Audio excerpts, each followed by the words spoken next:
Jesus. Sandra is not in at the moment. She's trying to get in. Yeah, that's okay. Oh, okay. She want to come in. Yeah, she's not there, isn't it? We are live. Okay. Praise God. Thank you, Jesus. Praise Okay, God. Yes, Sister Christina, you can start now. yes. Okay, praise God. Thank you, Jesus. As we all get into the presence of the Lord, let us close our eyes. We thank you, Father. We love you. We magnify you. We honor you. We thank you, Jesus. We love you. We magnify you and we honor you. We thank you, Holy Spirit. We love you. We magnify you and we honor you. We thank you, Holy Spirit. We know that you are in our midst. You are our best friend and we love you. Are we fully surrendered to Jesus Christ, who is not only our Savior, but our Lord? Can we say, yes, I'm surrendered to the Lord? Are we living a surrendered life? A life that is willing to be honest and open? Willing to believe the word of God? Willing to honestly and truly acknowledge when Jesus went to the cross, he took all of our sins, depth and full, and for us to acknowledge that God has a will for all of our lives? And are we willing to acknowledge that God has the right to expect us to say, I surrender? And so here we are, Father God. We say to you, we surrender all of ourselves and all that we have. And Lord, we surrender everything. Yes, Lord, this is what you are listening for and expecting. This is what you died for. And this is your perfect will for all of us, to be able to say, Lord, we surrender our will to you. We want you to have your will in our lives. We yield everything. We don't have a grip on anything. We want your perfect will in our lives. Thank you, Jesus. Lord, when we get down to pray, something keeps cropping up. We tell you about it and we confess to you all about our sins and we move on one way or the other. We know that we are forgiven. But then, Lord, next day or 2 weeks thereafter, we are still dealing with the same issue. Am I surrendered? Surrender is not easy, Lord.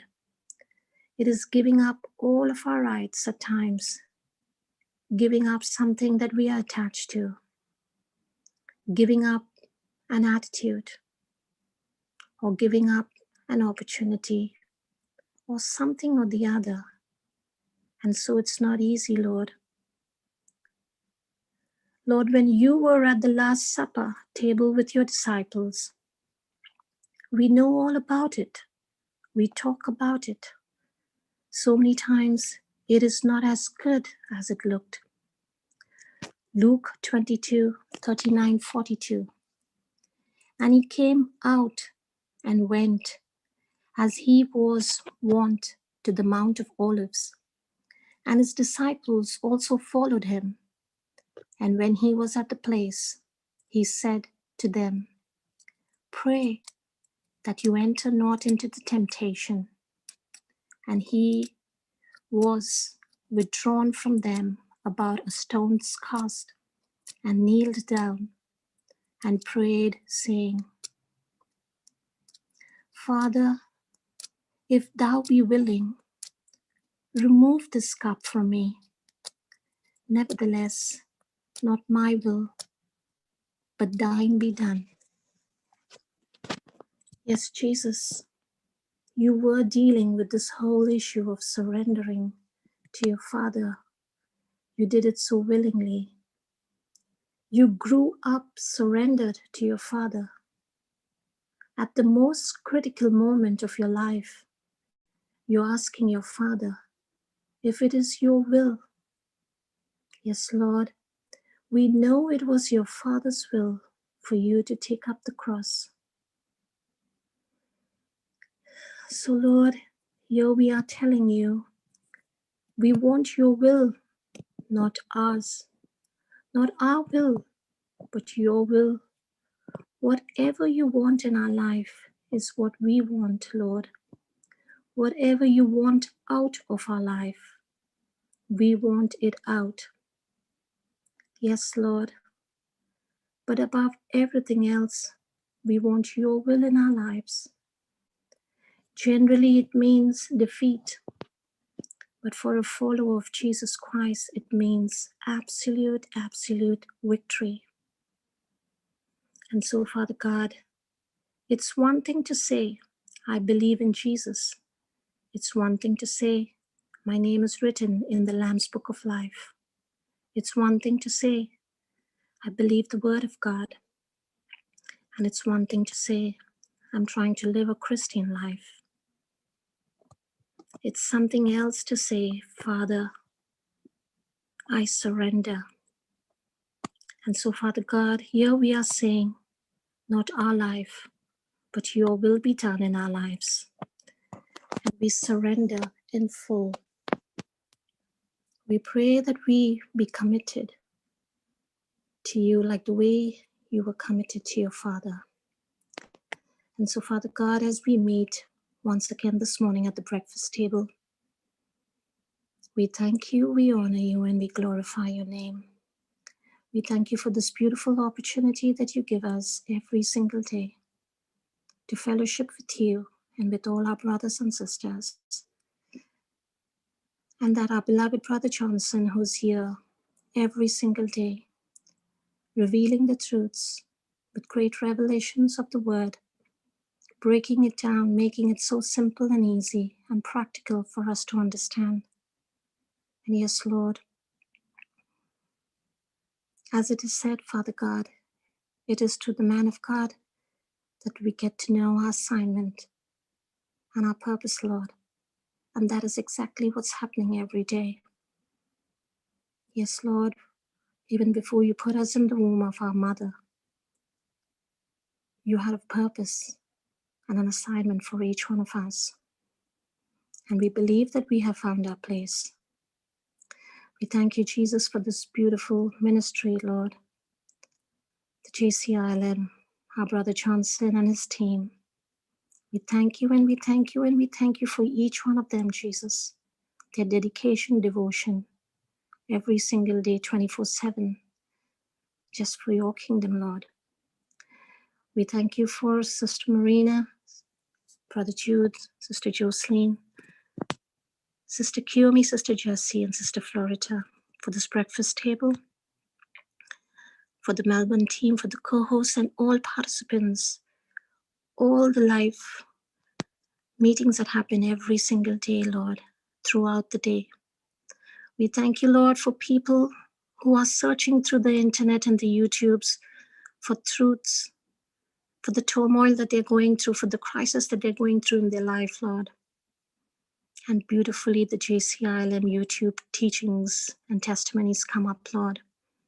And each one of them keeps saying they found none other than this, which makes it so easy for them to understand. And we so thank you, Lord, for it. Thank you, Jesus. And so what change are we going to make this morning before the meeting ends? Can we honestly, each one of us, say, Lord, your will be done? And we are listening, ready to be obedient to Lord, to you, Father God, who is so trustworthy. And you do whatever you say, Lord. The safest place to be is surrender to you. And so, Father, we thank you for loving us. We thank you for being patient with us. We thank you for your forgiveness. We thank you for your assurance of heaven right now, Lord. We want you to work in our hearts. So when we think of every aspect of our life, we can honestly say to you, oh Jesus, I want to be fully surrendered. We just don't want to sing it, but to testify it. All to Jesus, I surrender. All to him, I freely give. I will ever love and trust him in his presence. I make this prayer in our Father's name, in Jesus' name. Amen and amen and amen. Amen, amen, amen. Thank you, Jesus. Thank you, Praise Jesus. God. Praise God. Thank you, Jesus. Thank you, Jesus. Thank you, Jesus. Thank you, Sister Christina. Praise God. Praise God. Praise God. Praise God. Praise God, Jesus. Thank you, Lord. Good morning, everybody. Good morning, Brother Linus, Sister Helen, Sister Shantala, Good Sister morning. Shantala. Good morning, Sister Christina. Praise God, Brother Thank you, Jesus. Johnson. Good morning, everybody. Good Do we have any morning. testimonies? Praise God. Yes, I have received a testimony from Sister Marina. Can I share it? Yes, please. Go ahead, darling. Okay. I'm playing the voice message. Yeah. The first Yes. one will be the testimony, and the second one, which I play, will be the scriptures used. Okay. Okay, Praise praise God. God. Praise the Lord. Is I'm it giving clear? this testimony from Chennai. No, we can't hear, Sister. Praise God. It's too I soft. You started can't listening hear? to JCILM. Okay, No. just give me a minute. I don't know if I clicked the. The audio is it. No, I clicked share audio. You're not on the main screen. You need to be on the main screen to hear it. Otherwise, you will not be able to hear it. Praise Okay. God. Are you playing it? No, yeah, now I'm playing it again. Praise the Lord. Yes. I'm giving this testimony from Chennai. Okay? Yes, we Yes. can hear it, I Sister. Praise started God. listening to JCILM since 2019 when I used to go for travel. And at that time, I was picking up Dr. Lina's teaching and listening to her. I was somewhat attracted to her teachings. One day, accidentally, after the teaching, it went directly to Brother John's, Papa Johnson's teaching. And at that time, I started listening to it. I liked how he explained the biblical principles. But it is not a continuous process. But I started listening to JCILM continuously since April 2020 during the lockdown. And I became a totally changed person. And before the lockdown, I used to be a fearful person, anxious. I'm a born Catholic. My parents are very prayerful. My father and mother used to go to all the retreats. I also used to accompany them. And even after that, even after praying, I was fearful, anxious, what my children will do. Are they studying properly? And how is their friends? And what will happen after this? If something happens, I will take to their heart and think about it for a long time. And even during these times, I used to pray. I used to say my regular prayers early in the morning before cooking. I also used to say the prayers before going to bed. But the fear factor is deep within my heart. I will think whatever I do, I think what others will think about this when I do. So my actions will be pertaining to what others think. But after listening to the teachings in JCILM in 2020 during the lockdown period, it is actually an eye-opener for me. And when I listened to the divine exchange, I thought how our loving Abba Father Jesus Christ has done so much things for us. And we have listened to many teachings, to many people's preaching without understanding what has happened. And we are beggars. We are not believers. After that, I'm not fearful. I'm not anxious. My son is preparing for the NEET exam, and even though he's at home at lockdown, I am not fearful that how he is going to do the exam.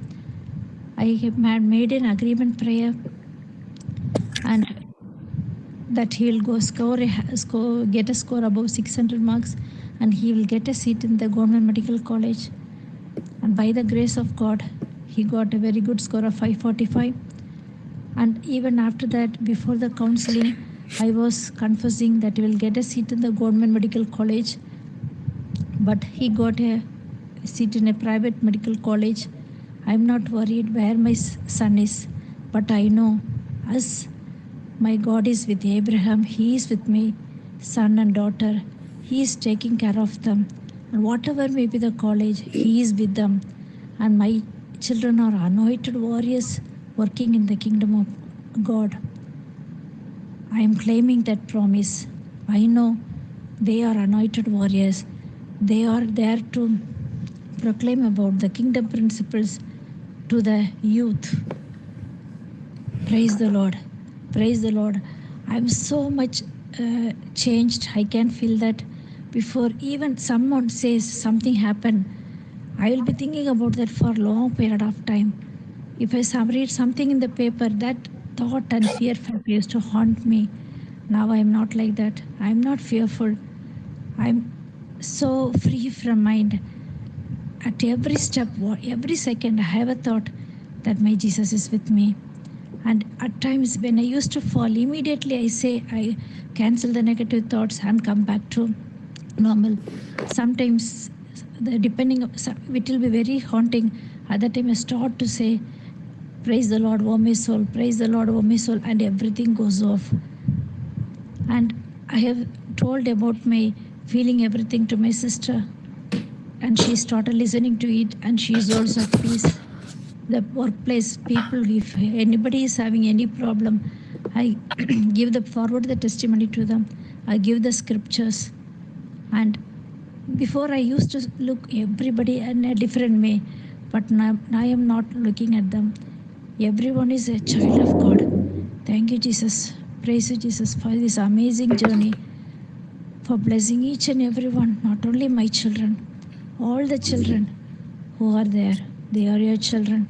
Soon everybody will come into the kingdom of God. Praise the Lord. Praise the Lord. Thank you, Papa, for this journey. Praise the Lord.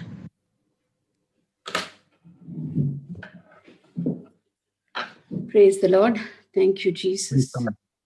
Praise Yes, God. I will Thank you, play Jesus. the scriptures now.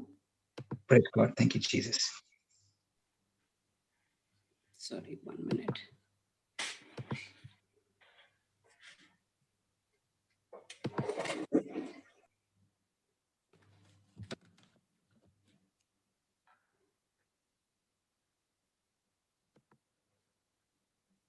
If anybody wants to share till then, maybe you could go ahead. By the time I will open the...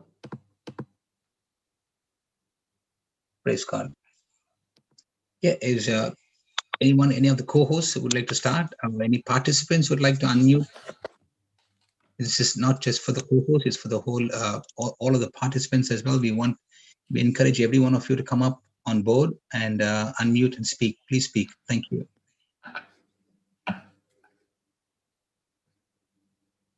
If there's nobody, I'll play the scriptures, yeah? Yeah. Okay. It's not playing. 1 minute.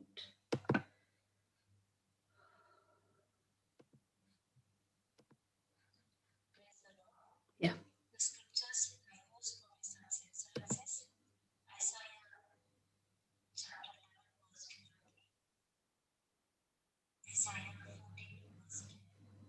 You can hear?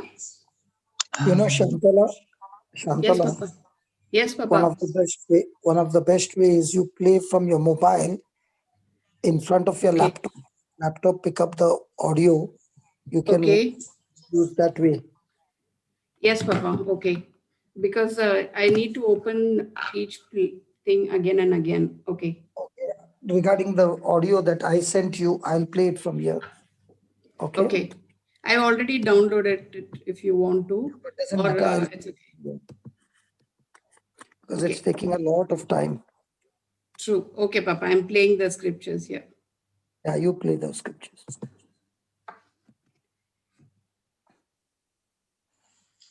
Praise the Lord. The scriptures I use for Can my you hear? son's excellencies, Isaiah Yeah. chapter 11, verse 2 and 3, Isaiah 14, verse 10, Philippians 4, verse 13, Genesis 39, 2 to 6, Psalms 92, 10, Daniel 1, 17 to 20. Praise the Lord. Thank you. Praise the Lord. That's it. Now, did you play from your mobile? Yes, Papa. So play all the audios like that only. Okay, so I play yours also? Yeah. Okay, I'm playing it. Hello, dear brothers and sisters. Can you I hear would like it? to share my testimony Yeah. about how I Okay. achieved success through the Word of God. Just a few months ago, I had done some changes in my passport. Basically, it was the name change, and so the same had to be applied in the visa page as well. So it was few weeks ago, I gave the passport to the PRO, who said it will take like nearly 2 weeks to process. So I was quite okay with it. The fear started within me when the PRO told me that the request for change of name on the visa page was rejected. And so I started reading the scriptures, Mark 11:24, John 10:10, James 1:3. In fact, even before handing over the passport, I started reading those scriptures. But it was the fear within me that was blocking my work to be done. And in fact, my passport for the visa stamp got rejected 3 times. And the 4th time, I decided that I'm not going to worry, have any kind of fear, and only trust the Lord. And I started memorizing those same scriptures. When the PRO called me again, he told that he would submit the passport. And even before he could speak any kind of negative word, I told him that my passport has already been approved. And he even agreed to the words that I had spoken. So after 2 hours or so, he calls and tells me that my passport for the request that I had submitted has already been approved. So all glory and praise to God. Thank you, Jesus. From this, I've learned that it is the faith that I have in the word which will give me success. Also, thanks to Sister Julieta for the spiritual support and help.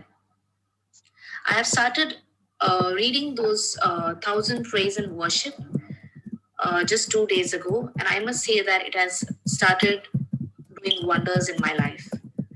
Thank you, Jesus. Praise you, Jesus. Praise God. And the next one also I'll play. Yeah. Praise the Lord, brother. Good morning. Brother, do you remember me? I don't know. The last year, May, I contacted you first. Then you told me to watch in the YouTube. And in between, I contacted you also. Now, you teach me how to defeat the Satan.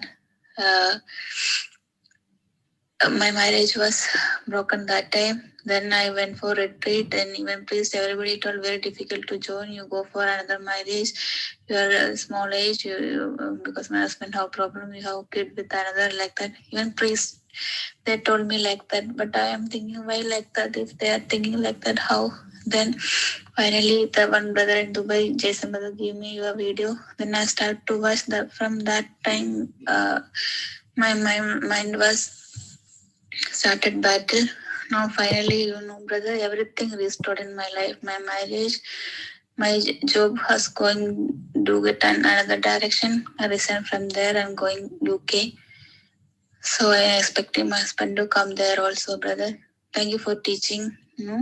This is the real truth, system of the Lord, the authority of the man, everything. Now I understand. Now I know how it's working now. I can teach also others in my little way. Thank you, brother, so much. Then, thank you so much, brother. Praise God. Thank you, Jesus. Yes, those are the 3 testimonies. Praise God.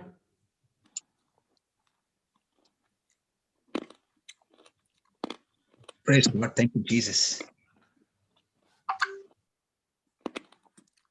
Thank you, Jesus. Praise you, Lord. So, if anybody would like to share something on these testimonies that you heard, what you learned from these testimonies? It's an audio, so we couldn't ask questions to the person, but If anybody has learned some wisdom keys, you can bring up the wisdom keys. Yes, Sister Christina, you put a wisdom key there. My attitude towards my own life is deciding my own success or failure. You like to speak about that, sister? Yeah, is that because now there were three, that's so I'm just because there were three that went back to back. Yes. So there was a first one that I had put, when I change my attitude, I will change the world around me. So this is regarding the first person who spoke. She was from Madras, and Yes. she spoke about a son, and that she was, full of fear. She did not know the word of God. And then once she got into the word, and, after being constantly having a mind full of fear, but I don't recall, because there were three that came, and how she encountered with the word. But once she got the word, I think from 2019, she started on YouTube, and then in April 2020, she started with the Zoom.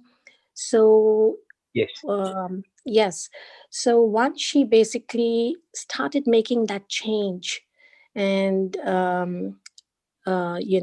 getting into the word, everything that around her, the change around in the world around her, with the fear of her children, her sons particularly appearing for the exam, and everything around her changed when she changed her attitude, only because of the word of God. And she embedded it deep down into her heart. She started following the principles. She renewed her mind, and she got her victory. So that change of attitude brought her the perseverance of the word, and staying on the word. So praise God. So Praise God. yeah, praise God. Then there was when I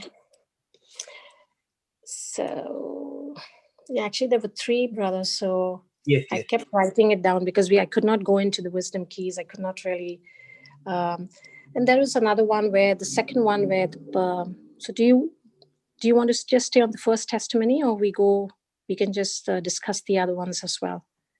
Yeah, we can discuss the other ones as well. We just go Okay, through the all. second one is where there was this person who had a change. She had to change her passport, the name on her passport, and thereafter it had to be changed on a visa. And when her PRO spoke to her and told her that the change could not happen, she immediately started confessing the word, and she got the mentorship of one of the groups. And I would give the key of my attitude towards my own life is deciding my own success or failure. So when she got a rejection on her visa, immediately she took charge of her life. She took charge of that negative situation, and she changed her attitude. She grasped onto the word of God. She confessed it. She took the instructions, because there is another attitude of where, she corrected herself. She made corrections. When you're correcting, my focus is the first step towards correcting a wrong attitude. So instead of fearing, which she did fear, she immediately made corrections, took charge of herself, stayed on the word. I'm sure that the fear kept on gripping her, but that is what we are here to learn. That it's not that soon as you get onto the word, everything finishes. It doesn't. You keep, the enemy is constantly there to give you the other side of what we are confessing and what we desire in our heart. He's all the time telling us the negative things, but the key is that we want to succeed. We want to get our manifestation. We want to get our victory. So we hold on to our weapons. We fire, and we do not give up.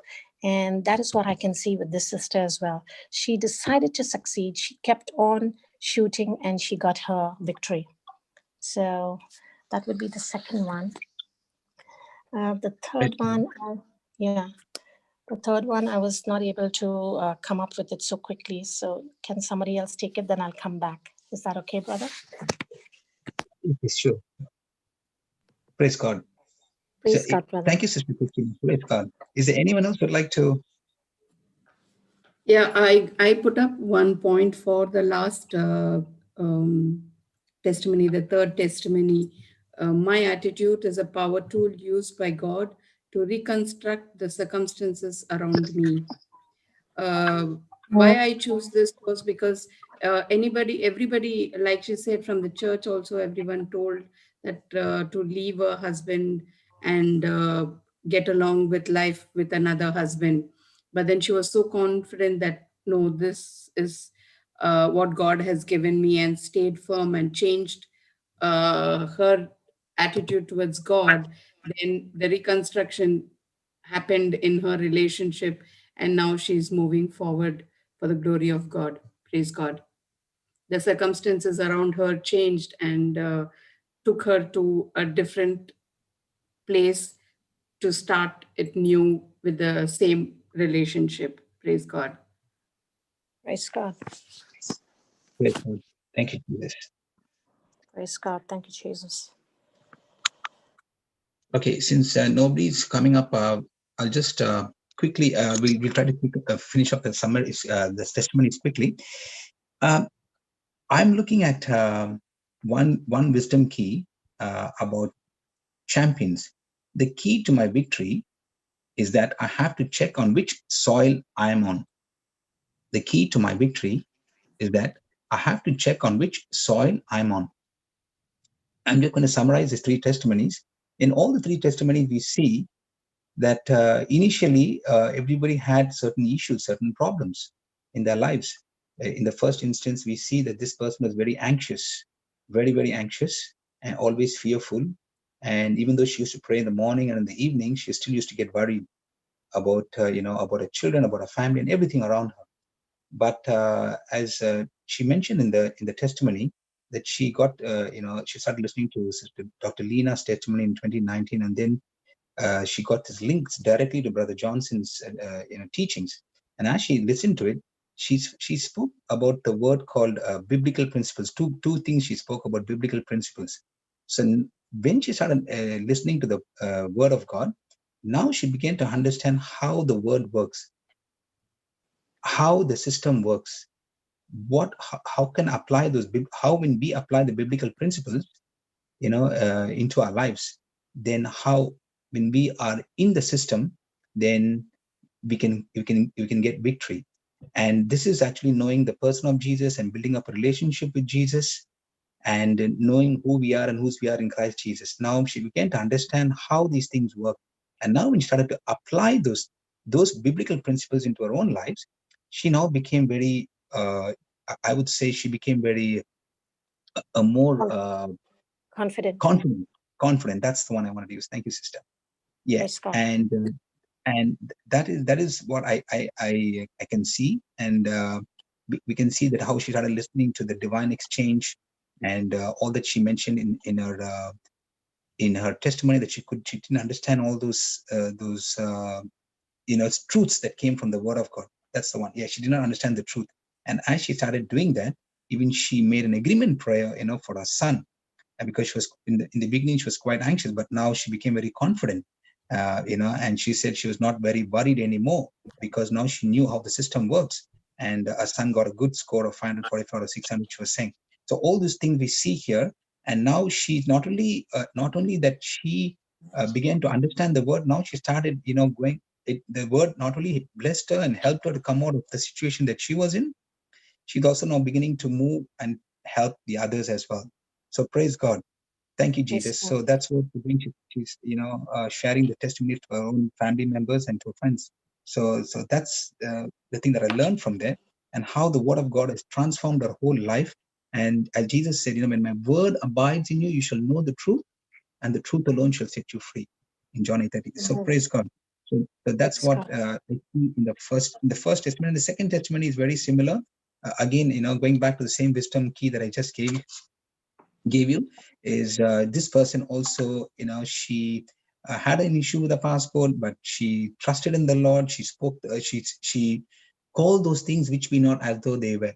So she started confessing the promises of God, And as she started confessing the promises of God and believing that, by faith, looking at it, through the image, in our mind that, her passport has been approved and, everything in the passport is good and all that. And how she started doing that. And now it's again a change of mindset, change of your heart condition, change of, you renewing your mind according to the word of God, making those necessary corrections, based on the word of God. And when she did that, we see there is results. And we can see that she was successful finally. Of course, she got some help from Sister Julieta and in a spiritual group, and she started confessing the word of God and all that. So that's very important as well. So praise God. And what she has desired, and I would speak, one on the attitude part, that she also changed her attitude. Her attitude now has changed from, where she was now to, it's my attitude. There's only one key that I want to give you here. My attitude towards my own life is deciding my own success or failure. My attitude towards my own life is deciding my own success or failure. So she started working on that, and she got a success. She got her, visa. Her passport. It went through and it was approved. Praise God. All the requirements were done and everything was good. The third testimony was about the marriage, and again, this is a very actually it's a very big testimony, but and a very powerful testimony as well. But to cut the long story short, she understood the truth. Again, she understood the truth from the Word of God, and she made the corrections in her own life, in her own thinking, and wow, this is an amazing testimony. Actually, there's so much. It's not going to be so easy to come out of where she was. But when the truth was ministered to her through the godly marriage teachings, she came out of it, and now they're united back with she's united back with her husband. And praise God. Thank you. Everything got restored. She said, even in fact, she got a promotion in a job. So she moved to another job. She said, so praise God. That's an amazing testimony. Very amazing testimony. Praise God. Thank you. Thank you to all those people who have sent their testimony. Thank you so much. These testimonies are, just encouraging each and every one of us, building up our faith, and also encouraging everyone, who's going through certain issues, certain problem, difficult situations, to get onto the YouTube. There are thousands of teachings there. Pick up the teaching that suits you. In fact, I should say any teaching on the YouTube is going to touch you. The Word of God is so powerful. It's such anointed words coming out of our brother Johnson. It's just touching the hearts and lives of so many thousands of people. So please share this with others. And we also got a new website, as the brother was saying yesterday. So easy to maneuver on the website. It's so beautiful. It's not hard. So I encourage all of you to share this beautiful, teachings on the website. So praise God. So all of us are blessed, not just we, but others also are blessed in the name of Jesus. Praise God. Thank you, Jesus. Thank you, Jesus. Thank you, Jesus. Praise you, Jesus. Thank you, Jesus. I like the way she summarized it, the third testimony. She said she was taught how to defeat Satan. So I think that's the key in all of these testimonies, isn't it? She started off and learned how to defeat Satan, she said. So praise God. Yes, praise God. Yes. And she explained it in a very simple way, but as you rightly said, it's a very, very powerful. Yes, absolutely. Very absolutely. powerful. Yeah, for restoration of marriage. Yeah. Yes, absolutely. And she got. Yes, sister, go ahead. Yeah, sounded so. I said she sounded so simple, a very simple person, and was able to labor, was able to study, because this requires a lot of effort, brother. For restoration, it is not happening just in a very shortly. Exactly. So you can clearly see that there was a lot of hard work from her side, because she was handling it all alone. But her faith really, was right on the top. She mastered it. Yeah, she mastered it. She labored, she studied, she meditated, and she never gave up. She never gave up in spite of the people telling her otherwise. Yeah. So praise God. That's a big testimony. Yeah. Praise God. Thank you, Jesus. Yes, she did also mention about the authority in Jesus Christ. That's what she mentioned as well, that she took her authority in Christ Jesus and got the devil out of marriage. So praise God. Thank you, Jesus. So she understood where the problem was. That's another key, because once you know that it's the Satan and it's the evil one that's operating and not the person who's actually, once she understood that, she was able to deal with it. So fantastic. Praise God. Thank you, Jesus. Praise you, Lord. Thank you, Jesus. Do we have any other testimonies? Anybody else would like to testify for the glory of the Lord? Praise God. Otherwise, allow brother to give us some key points, and then we can move into a teaching. Praise God. Yeah, sure. Praise God. Thank you, Jesus. We've got Over 5 to you, minutes. brother. It's going to be Yeah, 7 go on. minutes, 5 minutes more for anybody who can give us any wisdom keys before we start. Praise God. Thank you, Jesus. Thank you, Jesus. Even if it's going to be 1 point, you can even type it, or just on 1 point what you learned from these testimonies. Even if it's 1 line, we want everyone to participate, please. Thank you. We've got 5 minutes. Thank you, Jesus. Praise you, Jesus. Praise God. Thank you, Jesus.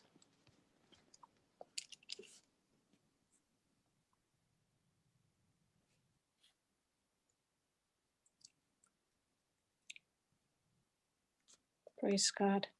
Thank you, Jesus. Thank you, Jesus. Brother Johnson, good morning, my brother. You can unmute, brother, please. Praise God. Thank you, Jesus. Over to you, brother. Praise God. Praise God. So wonderful to hear the testimonies coming, and especially the third one, Yes. where even the counseling was given, that it was told that it is better for you, you are young, that you leave this marriage and think about getting married again. Whew. Yes, so true.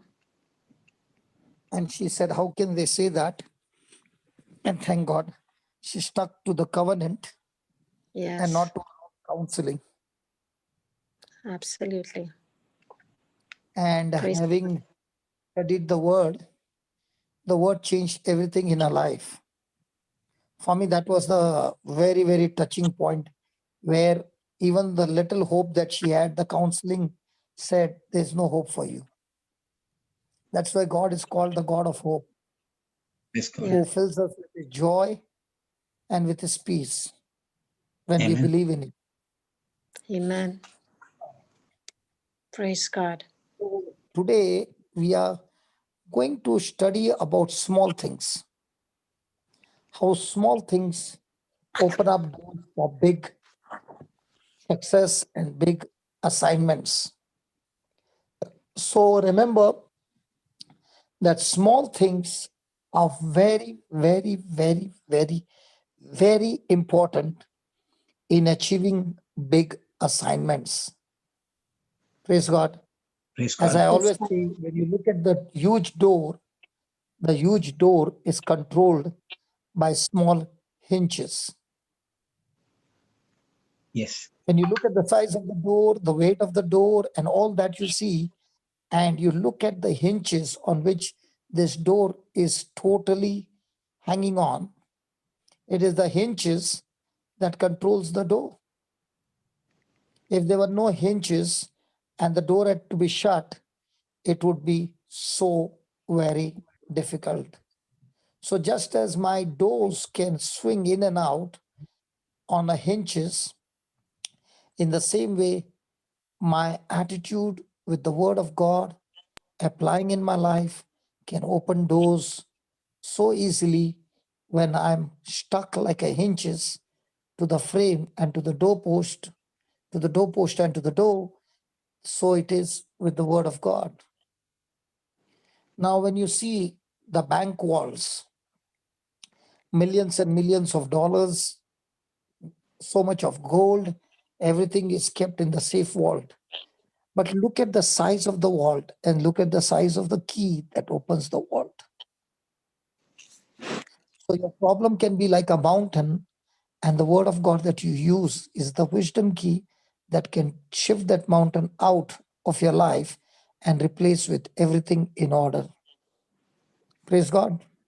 Praise God. The size of the truck and look at the little steering in the hands of the driver that maneuvers the truck to move in the direction that he determines, reaching him to his final destination where he wants to deliver his goods.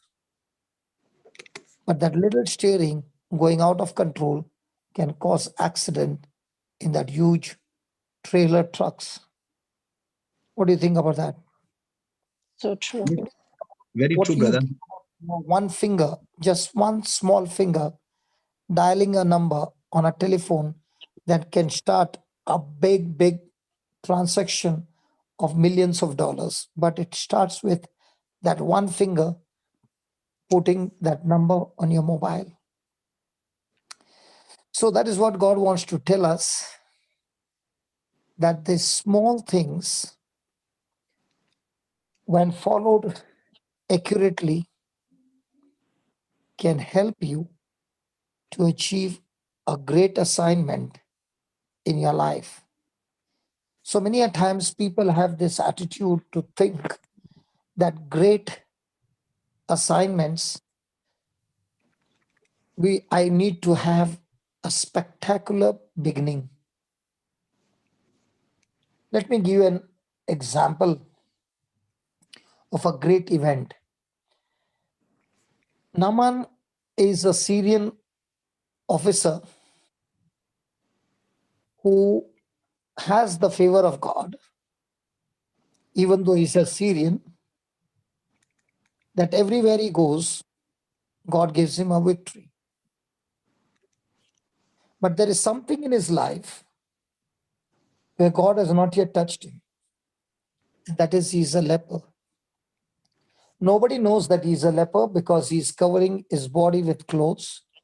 But one day, a slave girl was picked up from Israel, who is working there, sees that her master is a leper. So she goes and tells her mistress that if my master will go to my land, there's a man of God who can heal him.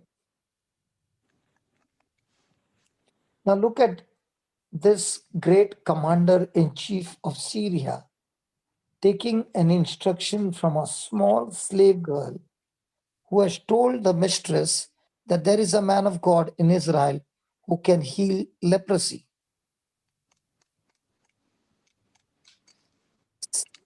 Naaman takes that instruction, goes to the king, gets a letter, and sends the letter, takes the letter and goes to meet the king of Israel. And when he reads the letter, the king reads that I'm sending a man who has got leprosy. I want you to heal him and send him back. What does the king think? The king of Israel is thinking that the king of Syria is causing a misunderstanding between the two that will cause a war, and is looking for an excuse to create a war. When the man of God, Elisha, hears what has happened, he tells the king, don't you worry, send that man to me that he may know that the God of Israel dwells in this land. So Naaman is on his way to go to the house of Elisha, and he reaches there. And to his surprise, the prophet did not come out to meet this captain, but he sent his servant there and told giving the message. The servant said, my master has told you to go and wash in the river Jordan 7 times. Now we find that Naaman is extremely angry. Let's go to 2 Kings chapter 5 and verse 13, and let's pick up from there. Beautiful secret of the kingdom of God. Beautiful Bible principles. Papa, once again, 2 Kings. Chapter 5:13. 5:13. Yes. And his servants came near and spake unto him and said, My father, if the prophet had bid thee do some great thing. Just go a little further. Just go on top so that you will Okay. understand. Oh, not so much. We will not have time. Go to around 10. Go to 10. Yeah. And Elisha sent a messenger unto him, saying, Go and wash in Jordan 7 times, and thy flesh shall come again to thee, and thou shalt be clean. But Naaman was wroth Wrong. and went away and said, Behold, I thought he will surely come out to me and stand and call on the name of the Lord his God and strike his hand over the place and recover the leper. Now, Are not what did Elisha, hold on. What did Elisha say? Go and wash in the go and river wash Jordan yourself 7 7 times, times. and your flesh will be clean. Now, what is Naaman saying? Naaman is saying, I thought this man would come out to greet me. He would stand by my side, call on the name of his God, pray over me, and get me recovered. Now, how many times we have made our own decisions, our own ways, and when it did not happen our way, are we like Naaman angry and we want to go away? Yes. The same. Now, verse number 12. Are not Abna and Farpar. How do I pronounce that? Yeah, far. Yeah. Okay, praise God. Rivers of Damascus, Damascus. better than, sorry? Yeah, Damascus, better than. Rivers of Damascus, better than all the waters of Israel. May I not wash in them and be clean? So he turned and went away in a rage. And his servants came near and spake unto him and said, My father, if the prophet had bid thee do some great things, wouldst Would you thou not not have have, done it? Papa? Would you have not done it? Would you have not done it? How much rather then when he saith to thee, Wash and be clean? Then went he down and dipped himself 7 times in Jordan, according to the saying of the man of God. And his flesh came again like unto the flesh of a little child, and he was clean. Praise God. Praise God. Praise God. Now, in this, do you see Naaman had a different mental picture of how his healing would occur? Yes. And when that did not match with Naaman's thinking, Naaman is already angry. He's going back in anger.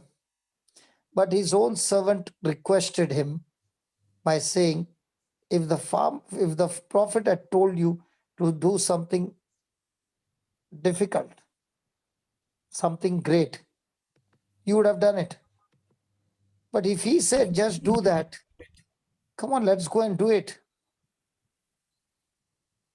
So, what do we learn in this? The assignment that Elisha had given was very, very simple, very, very clear, and very, very direct. Naaman was to go wash in Jordan 7 times. That's all. Did it irritate Naaman? Yes, because he thought, what? There is no clean water in Damascus. That water of Damascus is cleaner than Jordan. When God asked you to do something simple, am I willing to carry out the simple instructions of God? Because remember, Shantala, you can write this. When I do the simple, When the I super do occurs. the Papa, when I do the simple, The supernatural occurs.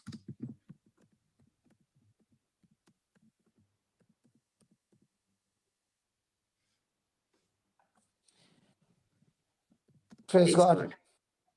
So to get healing of leprosy was for Naaman to follow a simple instruction: go and dip yourself in the river Jordan. Now, this very example, I have seen hundreds of people being healed of skin disease of various kinds by telling them that when you take shower, you believe that's not water, but that is water that turned into the blood of Jesus. And because you believe, as Naaman had to dip himself in the river Jordan 7 times, in the same way, you be under the shower and say, Lord, this is your precious blood that is flowing on my skin and into my skin right up to my bone marrow, and your precious blood destroys every work of Satan. And when Praise people God. have believed and done it, and they say that under the shower, they have come back with brand new skin. Amen. The Praise instruction God. is very, very small. But people who have been willingly ready to do that instruction as it was told, the supernatural has manifested. Write down small beginnings.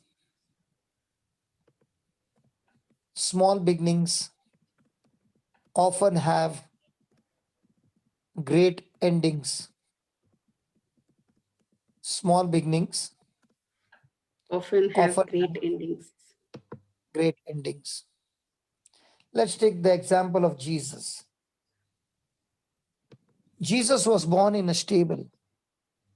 Big beginning, small beginning, Small beginning. small. His beginning was in a small town of Bethlehem. Small. It did not matter to him, the beginning, because Jesus already knew his destiny. So Jesus was aware of the greatness of his destination. And one of the favorite statement or the greatest statement Jesus said is in Luke 16:10 about small beginnings having great endings. Luke 16:10, please.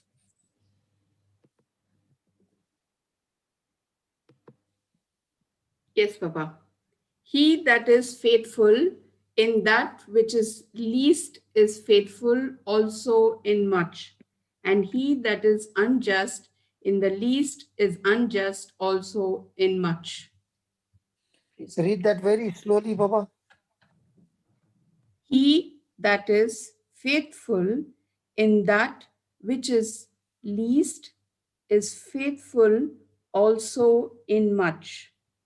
And he that is unjust in the least is unjust also in much. Praise God. So give me the amplified.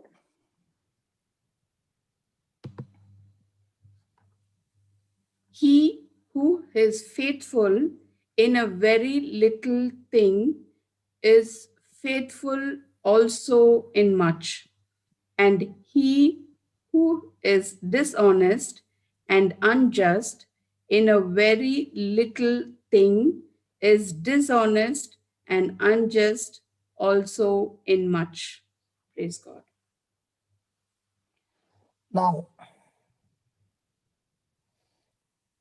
the riches of this world,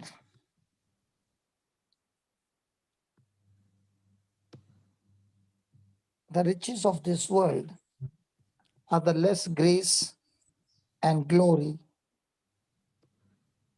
Praise God.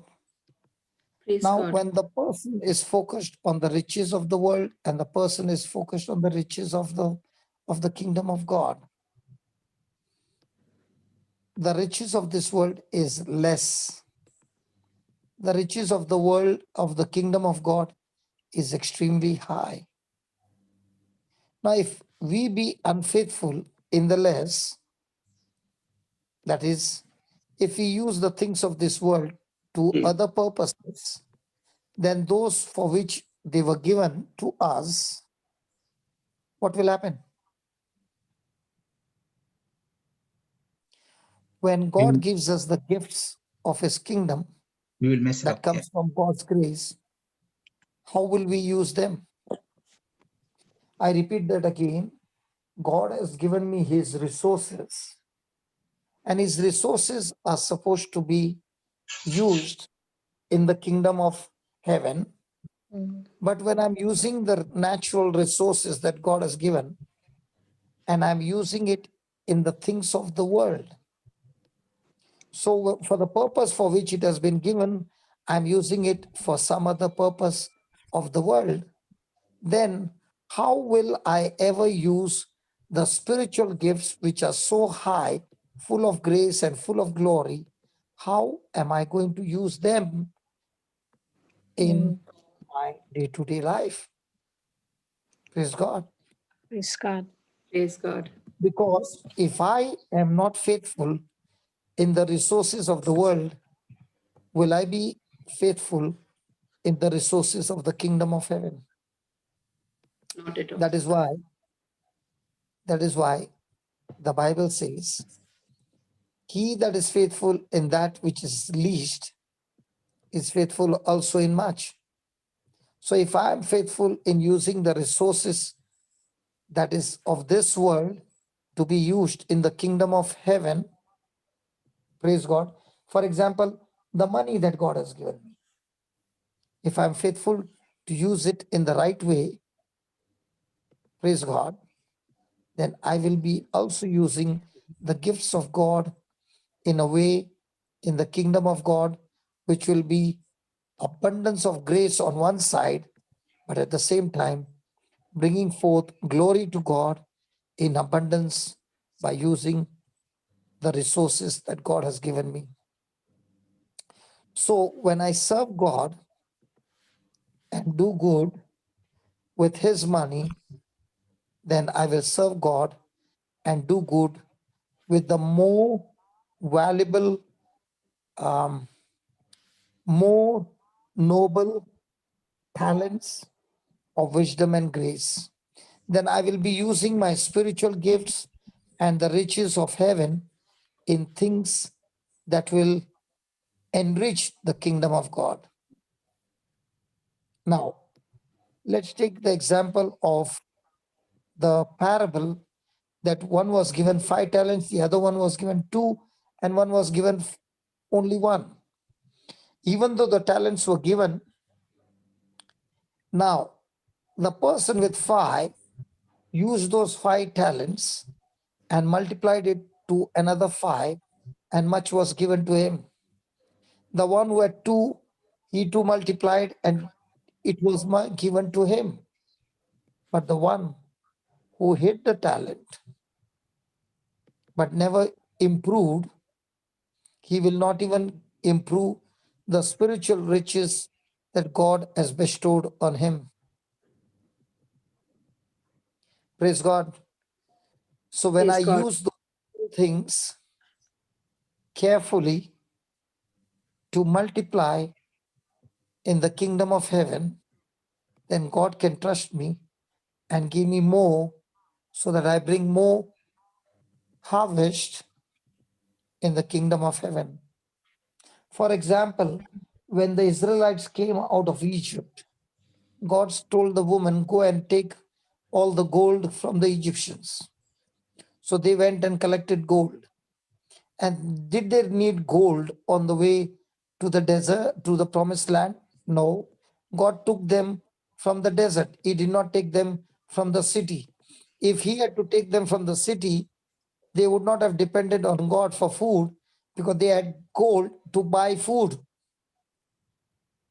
So they had the gold, they had the wealth, but when they were in the desert, that wealth was as good as no use. Praise God. Because there was nobody to buy it, and they could not sell it in exchange to get something that they wanted.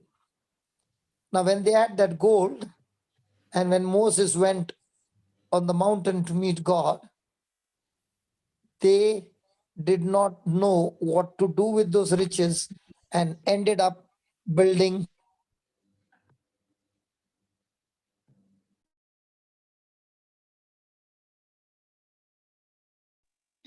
Brother, praise the Lord. Praise the Lord. Praise the Lord, brother.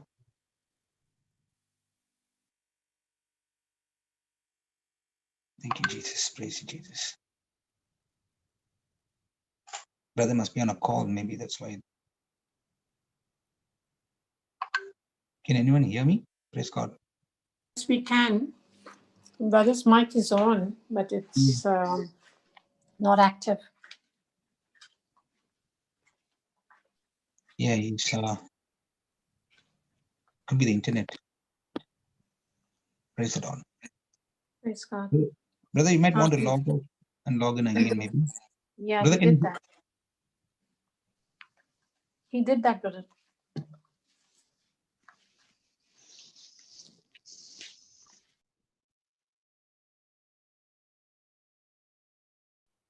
I think I lost my connection. Yes, brother. It looks like, yeah, we had it was a bit Up silent. to where did you hear?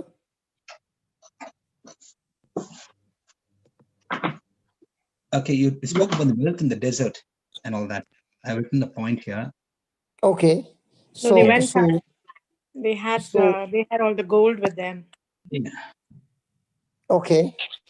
And they could not do any purchases in the desert. Yeah, it was of Yes. no use in the desert, you were saying. Yeah.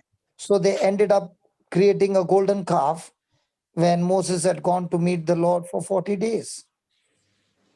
So in the same way, when God has given me the resources to establish his kingdom, seek you first the kingdom of God and his righteousness.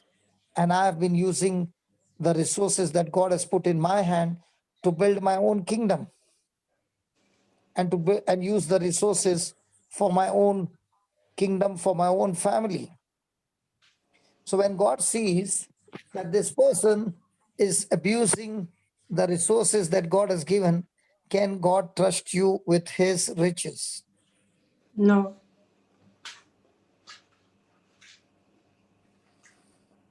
Praise God.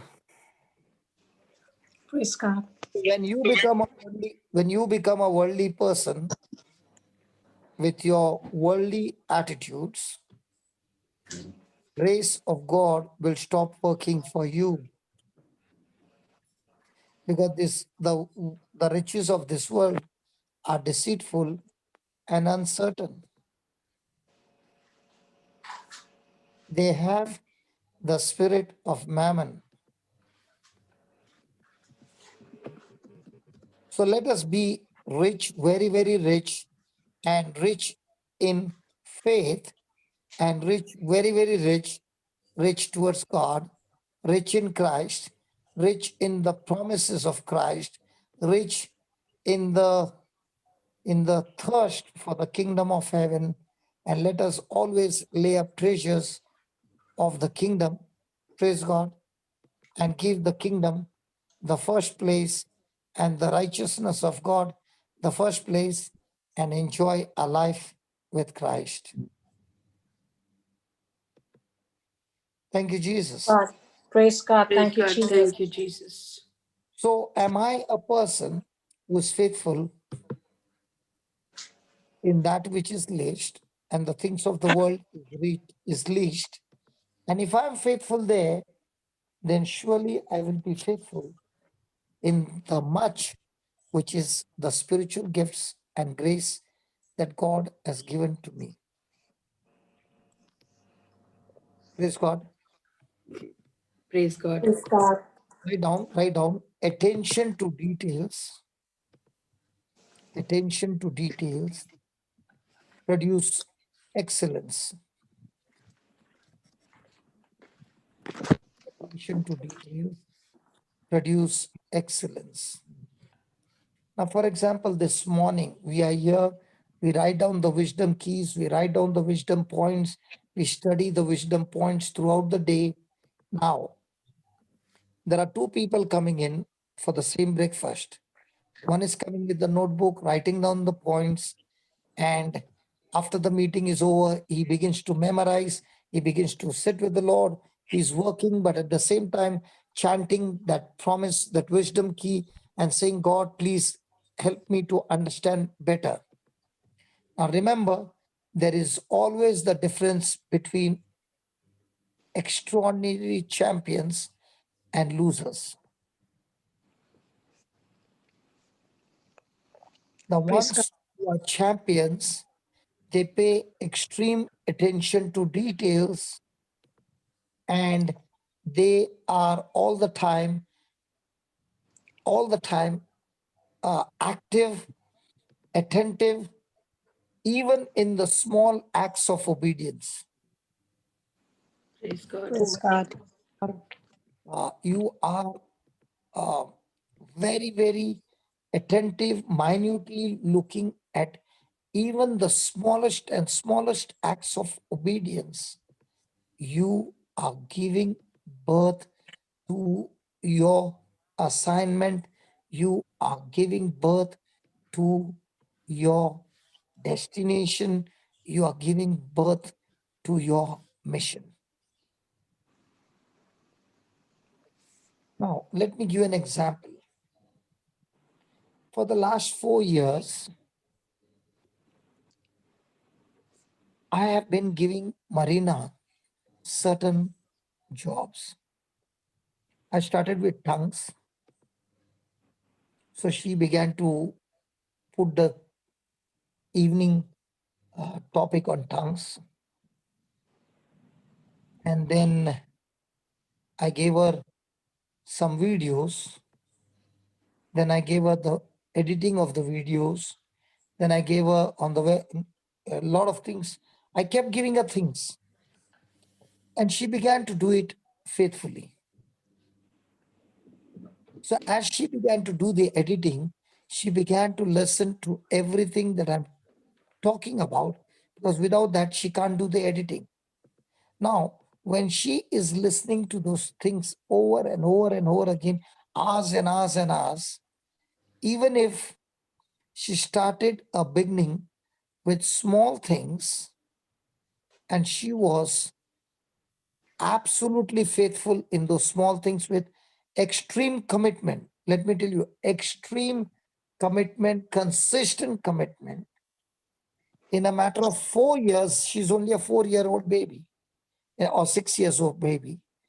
In this 6 years' time, she has grown from 18 years of depression to 6 years of amazing growth, which is blessing people around the world. Praise God. But what was told to her? Extreme, small assignments. Before she could get these assignments, there were many others who were given the same assignment, but they were not consistent. They did not carry the assignment. They quit. They were careless. They were not attentive. They never grew.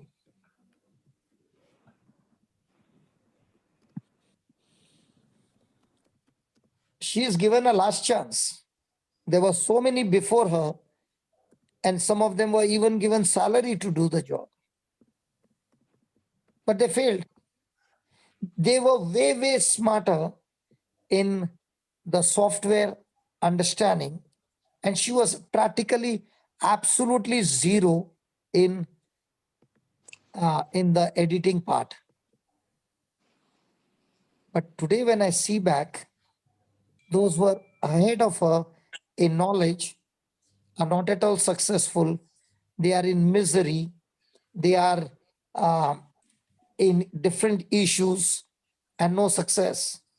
And the person who got committed and did those small, little, significant instructions were carried out in details, Marina did not even know that she was actually preparing herself for a great future. Amen. Praise God. Small acts of obedience can open up doors for you beyond your imagination. These small acts of obedience, when you are committed, consistently committed, it will give you a breakthrough of your lifetime. Praise God. Amen. Let me give you an example. Ruth was a girl from Moabite who was under the curse of God, the tribe of Moabite. She was extremely ignorant because she was raised in Moab, in the heathens' land. Now, one family, Israelite, crossed over the land because there was famine in Israel and there was good crop in this land of Moabite, and they moved over there believing that they would go there and after the famine they would come back, but they never came back. Naomi's husband died. His two sons got married, and they also died. Now, both the daughter-in-laws are there, but there's one daughter-in-law is different. Her attention is, she's very attentive to the smallest details of instructions that she's receiving from a mother-in-law. Extreme. So now, when she's learning the system of the Israelites, there comes a time the mother-in-law puts the instruction before both the daughter-in-laws to go back to their tribes. One listens to her and goes back. The other one says, no, I'm not going back to my past. I'm looking forward to the future, to go into the land of Israel and follow their system.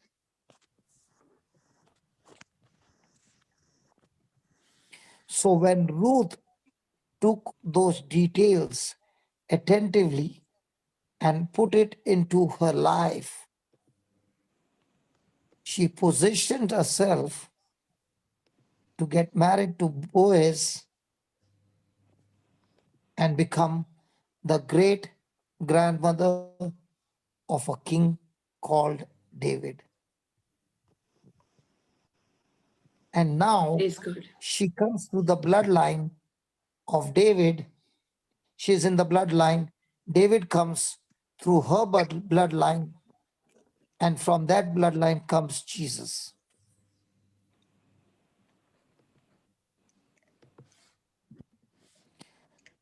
When Jesus wanted to produce great miracles, he always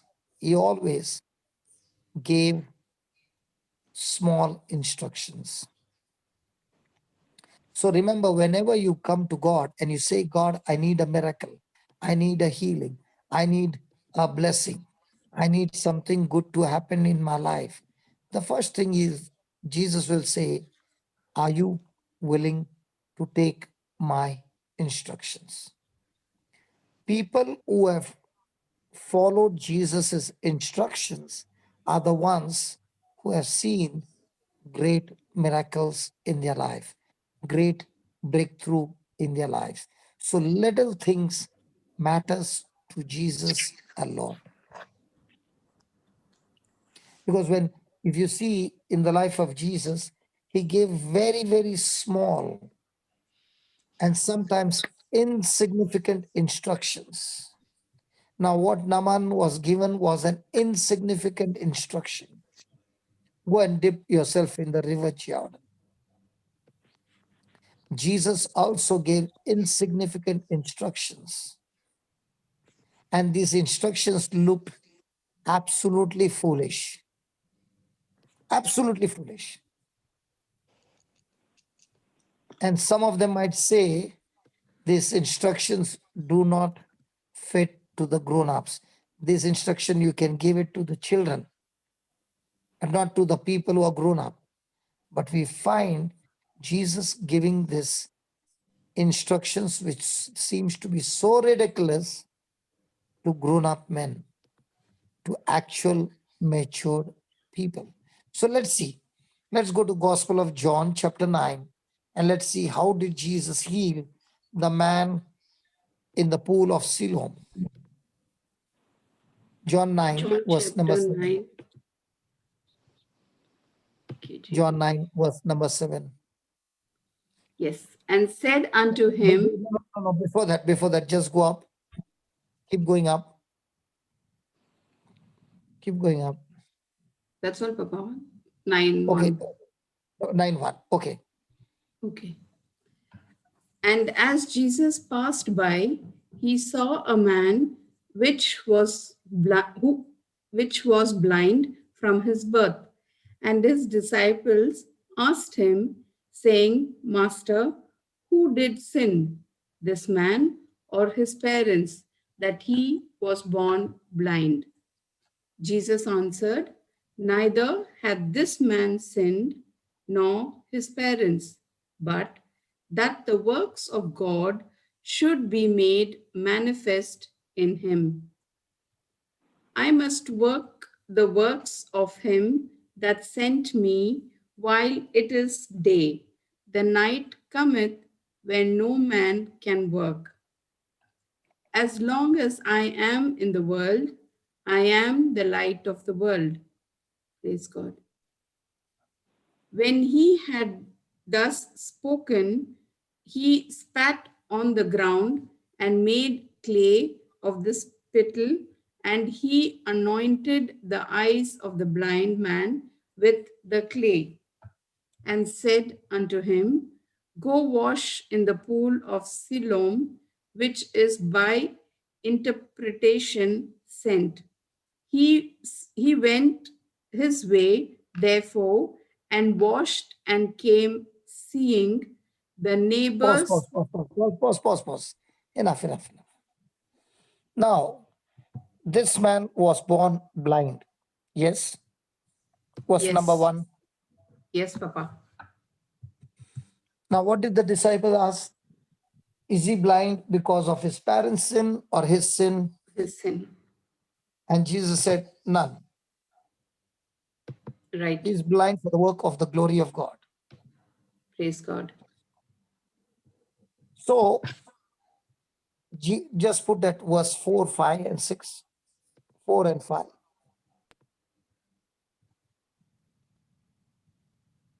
Yes, Papa. So read that 3, 4, and 5. Jesus answered, Neither had this man sinned, nor his parents, but that the works of God should be made manifest in him. Then I must work the works of him that sent me while it is day. The night cometh when no man can work. As long as I am in the world, I am the light of the world. Praise God. Pause. Now, what is Jesus saying? I am. Yes, I am. I am. Do you know what happened in the previous chapter, Baba? Just put the previous chapter and look at the end part. What's happening? From 8:54. Yeah, put it the last part. That's where what, Papa. Jesus is running. 59 verses are there. So do I read from 55 or? 55. Yeah. Yet you have not known him, but I know him. And if I should say, I know him not, I shall be a liar like unto you. but I know him and keep his saying, your father Abraham rejoiced to see my day, and he saw it and was glad. No. When Jesus is saying these words, that your father Abraham rejoiced to see my day. So, in other words, Jesus saying, Abraham saw me. Praise God. Yes. Now, look at what they are saying. Then said the Jews, come on. Then said the Jews unto him, thou art not yet 50 years old, and hast thou seen Abraham? Jesus said unto them, verily, verily, I say unto you, before Abraham was, I am. Praise God. Now, what would you say, Shantala, if you were there? Is Jesus in his mind or Jesus has lost his mind? No, Jesus is in mind. He cannot lose. Now, what about the others? Everybody has got lost or what? Everybody has gone home? No, Papa, all of us are here. What would you say, Helen? Yeah, if I did not understand the word, I would think that he's something beyond, saying something beyond. Because now that we know that he was in the beginning, he was same Jesus is there yesterday, today, and forever. So he was there He before. is the word who was with God. Yes. John 1:1. Correct? Yes. But now for the people, when he says, I say to you, before Abraham was, I am, what will happen? You Come know again, what they Papa? do? Sorry? When Jesus said, before Abraham was, I am. Yes. They won't believe. They won't believe. They will say he's lost his mind. Yes. So Yes, that's right. between Abraham and Jesus, it is more than 1,000 years. Yes. Yes. So what did they do? Look at that verse 59.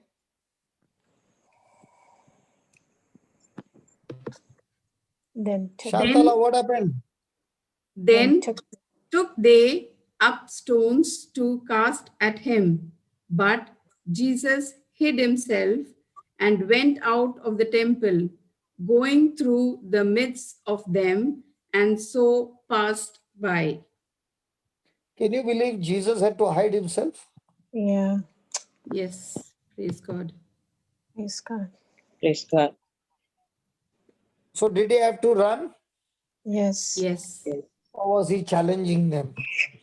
No, he had to run and hide. Amen. So in chapter 9, when the disciples are asking about the blind man, is he walking like all the time he would go walking, or is he on the run? No, He's on the run. walk. Huh? He's on the run. He's on the run. But even though he's on the run, is he waiting to heal somebody on the run? Yes. Yes. What about us when we are on the run? Are we trying to save ourselves, or are we trying to save somebody else while saving ourselves? Only we try to save ourselves. So put the 9th verse now. 9th chapter. Just go to the back here. Yes, Papa. Shanta. Good. Now you're improving fast. Come on, Praise God. put that verse number 1. Yeah, it's there, Papa. And Now, as Jesus. now tell me. Yes. Yes, Papa. When Jesus was running, were the disciples also running with Jesus? Yes, definitely. Hey, Yes. come on, talk to me, yaar. Yes. Yes. Could Yes. be, yeah. What do you think the disciples must be thinking? Why Jesus opened his mouth and said, I was before Abraham? Yes. Yes, praise God. Supposing we are all gone as a ministry, okay? I opened my mouth and the crowd got annoyed. And you are all in my team. When I'm running, what will you do? Run with you. Just run after the preacher. What will you do? Not If you- understanding what is if- happening. If you are stuck there, you will be stoned to death. So will you Yes. run with me? Yes. Yes, of course. And when they are running, also, they are asking Jesus, Jesus, this man is blind. Whose issue is this? And Jesus saying, no. This is not the issue of the parents, neither his. This is for the glory of God. Huh? Now, Praise God. Jesus is first of all running because he gave that statement over there. Now the disciples are also running. And after running, when they asked him the question, Jesus is standing, and look at verse number 5. Verse number 6. Shantala, read verse number 6. When he had thus spoken, he spat on the ground and made a clay of the Pause. Why are you going so fast? Pause no. Shantala, just begin to imagine what Jesus is doing. Yes. The disciples asked him, and Jesus gave them the answer. Then he's doing,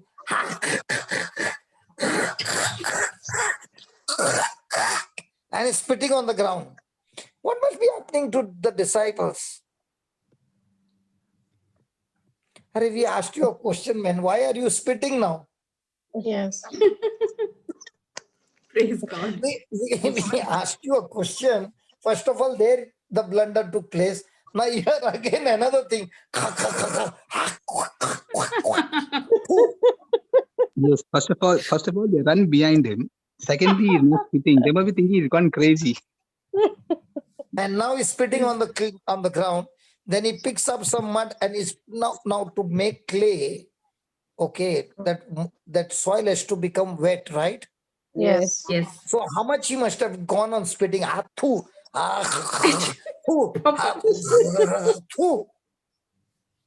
Now tell me, when he is spitting over there, now a person who is a blind man, he might not be able to see, but his ears are sharper than our ears. Mm. Yes. Praise God. Yes. Because when one of the senses is not there, the person will use other things more stronger than what we use. Correct? True. Yes. So now when he's doing khar, khar, khar, khar, khar, does the blind man know that there is spit in that? Yes. Yes. And now with that spit, clay is applying on his eyes. Now what do you think the disciples must be doing? Standing there or ready for the run?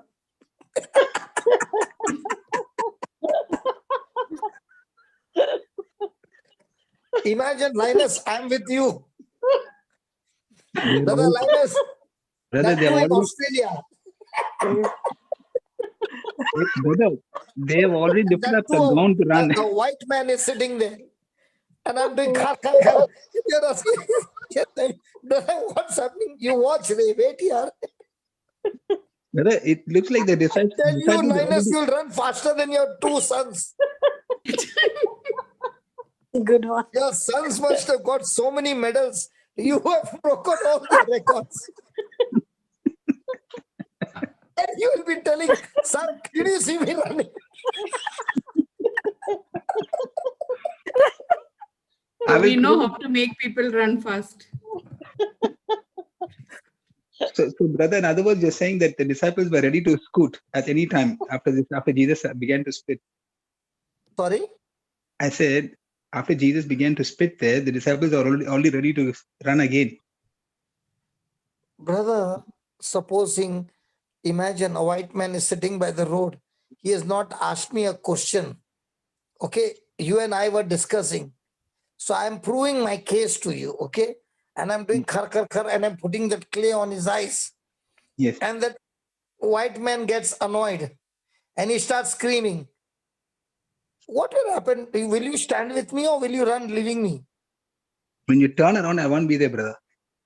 See, that's why I took your example only. Nah, I'm just no. Praise God. I would actually tell this man, you're getting your healing. Praise God. Just keep on, What would you tell that man? I will tell that man, you're getting your healing. I will tell Huh? him that you're getting your healing. If he's screaming, because the process With is the on, spit? With the spit? the Okay, process. next time when I come, no, brother, instead of laying hands, I'll spit on my hand and then lay hands on their head.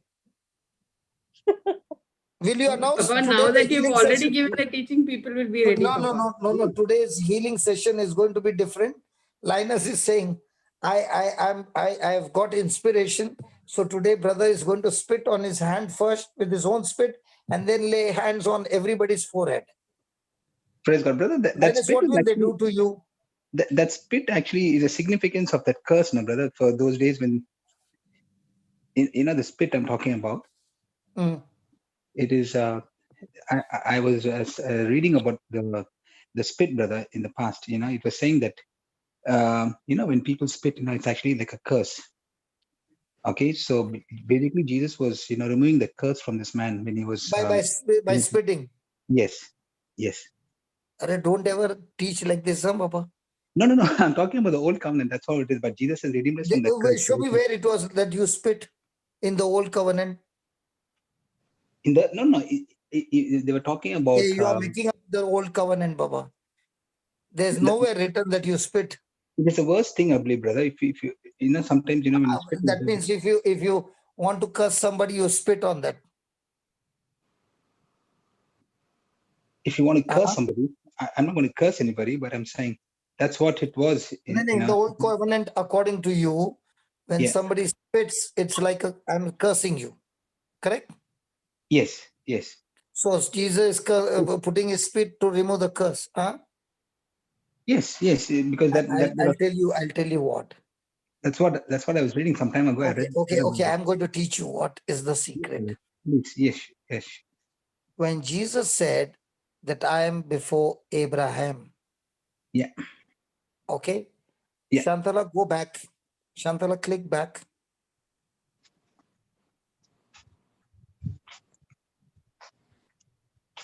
Yes, Papa. Go to the end where we read.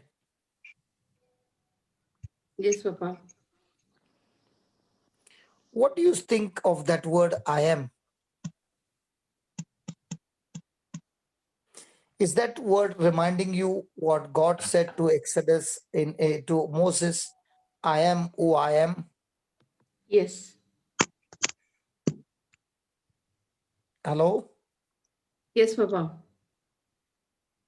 Now go back again. No, go in front. Sorry. Okay. Correct. 9:5. Can you see that again? I am. Yes, Papa. Can you see that I am the light? Yes. So Jesus has to prove to his disciples. He's not proving to the crowd. He's teaching his disciples, showing them who he is. He's telling them the truth that I am before Abraham, because I am the same I am who took the dust of the earth, created man, and breathed into him my breath, and that clay became a living being called Adam. And to prove to you, I'm taking the same clay, and this time, instead of pouring my breath, I'm pouring my life in a spit form in this clay, and I'm going to apply it on his eyes.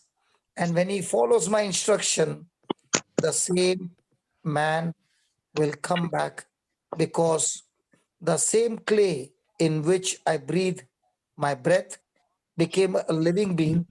In the same way, the spit is my life put in this clay, and when it touches his eyes and he follows my instruction by his believing, his eyes are once again recreated and he comes back seeing. Amen. Praise God. So when he's taking that clay, Jesus could have healed that blind man without the clay. But he's taking the clay for two things. One, to teach the disciples that he is the I am. Two, to give the blind man simple instruction that when he follows the instruction in obedience, he gets spectacular miracle. Amen. Praise God. Thank you, So brother, for that explanation. it's changing both of them Mm. and proving to both of them that he is the great I am. Praise God. So he is saying, brother, that he is God. He's saying my he's God question, himself. sorry. He's saying he's God himself. And he He is saying, before I Abraham. He am has who I am. I am before Abraham. In other words, he's saying, I am the creator. Yes. That is why look at what he's saying. As long as I am in the world, I am the light of the world. Mm. Okay. Yes. So he's proving to them that he is the great I am. Praise So God. it is not that, okay. Now, when a small grain of 1 grain of dust or something goes into your eye, does your eye get irritated? Yes. Yes. Yes. So what is Jesus showing here? A small grain of sand, when it goes into an eye, till it is removed, it will create irritation. This man is blind, and Jesus is taking the clay and putting in his eye, putting on his eye. Now, is he putting inside or outside? Outside. So when he's put outside, at least before his eyes could open, but he could not see. Now his eyes could be opened? No, Yes. because what has been put on top of the eyelid has closed his eyes that he cannot even open his eyes. Mm. So isn't it looking like his situation is worse than before with what Jesus did now, putting the clay on his eyes? Yes. Yes. Yes. But is the person fighting back with Jesus or just following his instructions? Following the instructions. So now, does it look common sense or does it look out of sense? Out of sense. But did the blind man still submit to Jesus by what Jesus did and gave instructions? Yes. Praise He God. submitted. So in our life, when in our life, Jesus' instruction looks foolishness when he says, give and it shall multiply. Does it look common sense or is it look no sense? No sense. But a person who follows those instructions, does he get supernatural manifestation of multiplication? Yes.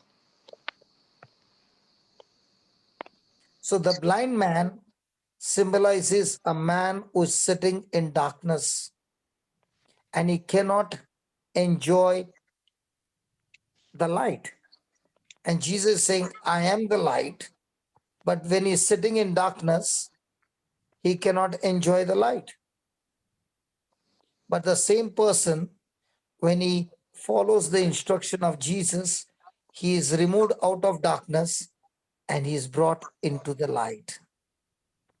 Praise God. In the So same way, in our life, there are so many miseries and we are in darkness and we want to come out of darkness. But am I allowing Jesus to have his way in my life by dying to my flesh?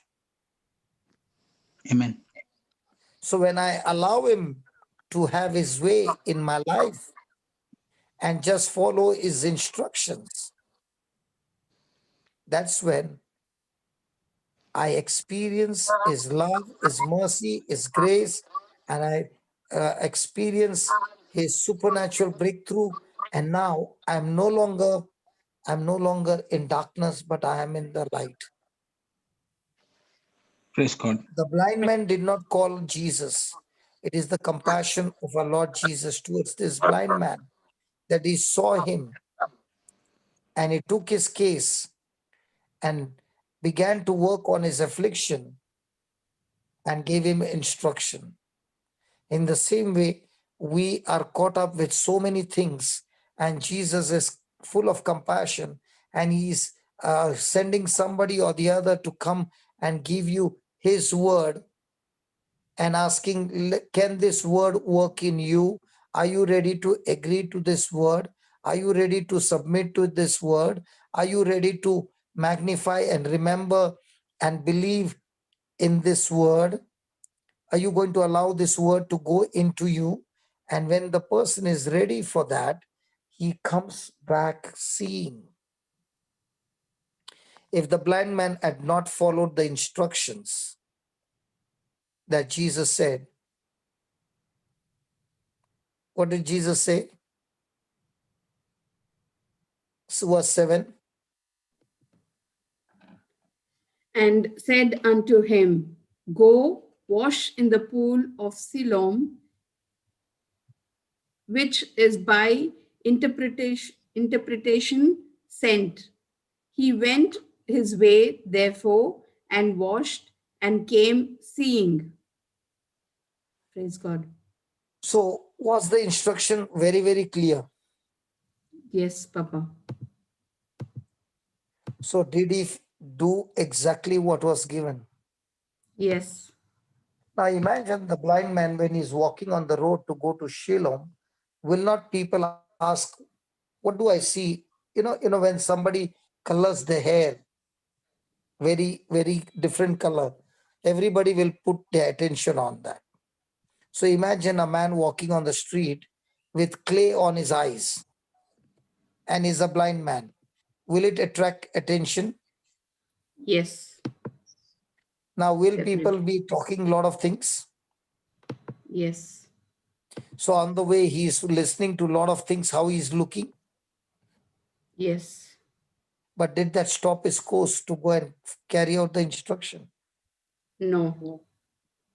Was he determined to carry out the instruction? Yes. So no matter what people said, no matter what people looked at him, it did not bother him. He carried out the instruction. In the same way, my friend, when you got instructions from the word of God and you are carrying out the instruction, your own people will call you foolish. Your own people will do this. A lot of things, a lot of comments will come. But will those comments change your decision to carry out instruction? Yes, sometimes. Will you still carry out the instruction? Yes. Yes. Yes. And only those who will carry out the instruction will see the spectacular manifestation of God's glory. Amen. Amen. Praise God. Praise God. Give me Luke chapter 5, verse 1.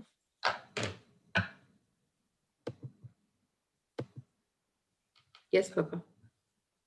Read. And it came to pass that as the people pressed upon him to hear the word of God, he stood by the lake of Gennesaret. Gennesaret. Praise God.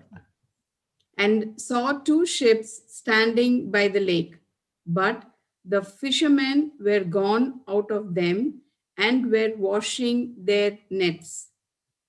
And he entered into one of the ships, which was Simon's, and prayed him that he would thrust out a little from the land. And he sat down and taught the people out of the ship.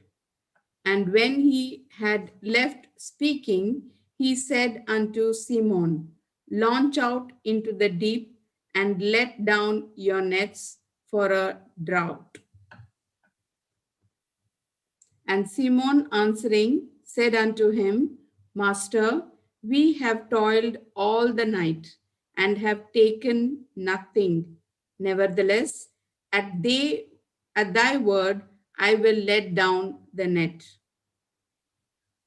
And when they had this down, they enclosed a great multitude of fishes, and their net brake. Now, isn't that very, very funny that in verse number 6, there was a great multitude of fishes and their net tore. There was a big loss.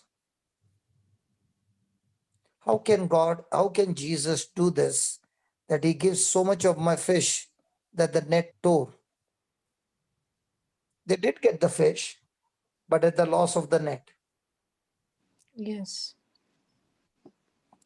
Why do you think Jesus did that?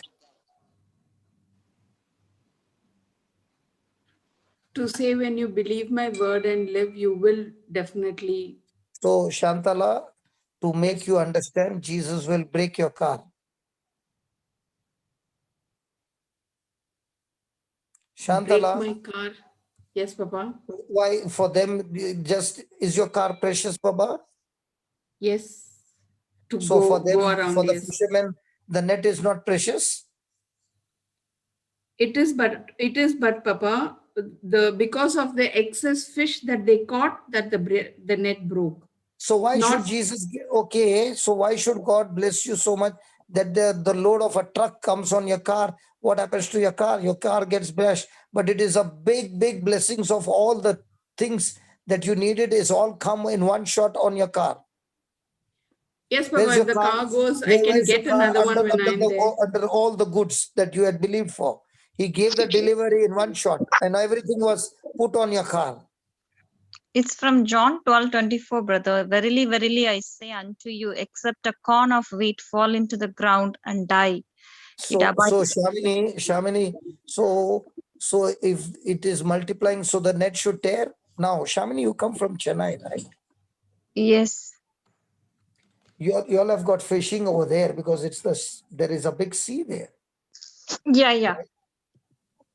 For a fisherman, what is his main tool? His net. The net. And if the net will tear, he will get the fish. How much money he has to spend to get a new net? Why should Jesus do like this? Couldn't he give them limited fish so that the net would not tear? Because his plan is different. No, he want to make him a fishers of men. So he So fishers of men, so tear his net. So that once his net is torn, he'll say, what will I do with But the they don't torn need net? the net to From do fishers of tomorrow I men. don't need the net. Correct. Very good explanation. Cause a loss so that they will close the business. Very good. And this is how Jesus works. Very good. No, How many no, marks not should I like give you all? How many marks should I give you, Shantala? That God to change your life should tear your net. That means Jesus is so evil, man. He's not, Papa, but then in the crisis only you learn. That is what you had So taught I us. will break your car and cause crisis. I am the one who will break your car and cause crisis, then so that you can turn to me. So that means Jesus is so cruel that he first gives you a hard knot. I thought the devil is the one who is doing this. Today I came to know Jesus also is doing from the same team, Ray. No. Maybe there is another reason. You can explain, brother. Look at the verse 4. Verse 4. Read it, Shamini, read it. What, brother? Shamini, read verse number 4. One In minute. Natalia wants to say something. I just saw her head.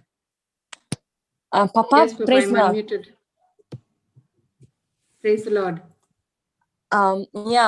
As Papa asked why God has to bless until the net has to tear, in my point of view, God blesses, He blesses us till we can't handle the blessings.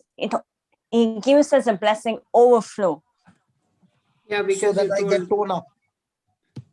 given it shall be given unto you. Yeah, good, very good. So that I get torn up. No. So God will bless you so much that you will fall sick. No, He doesn't want us to fall sick. He will give everything. Then why should So it will be a so blessing. that means he wants my net to be torn. So, brother, is it that we can be a blessing in somebody else's life? Not only that he's So blessing you, by but we tearing will the bless net. the others. Sorry? No, by tearing the net. By tearing the net. Papa, John 10:10 says he came to give Please us. understand. Please understand. For a fisherman, the Papa, net can I is say? such an important. No. Okay. Sister, you Who know said? the answer. I think you know the answer. So let everyone say. Tell us, brother. Okay.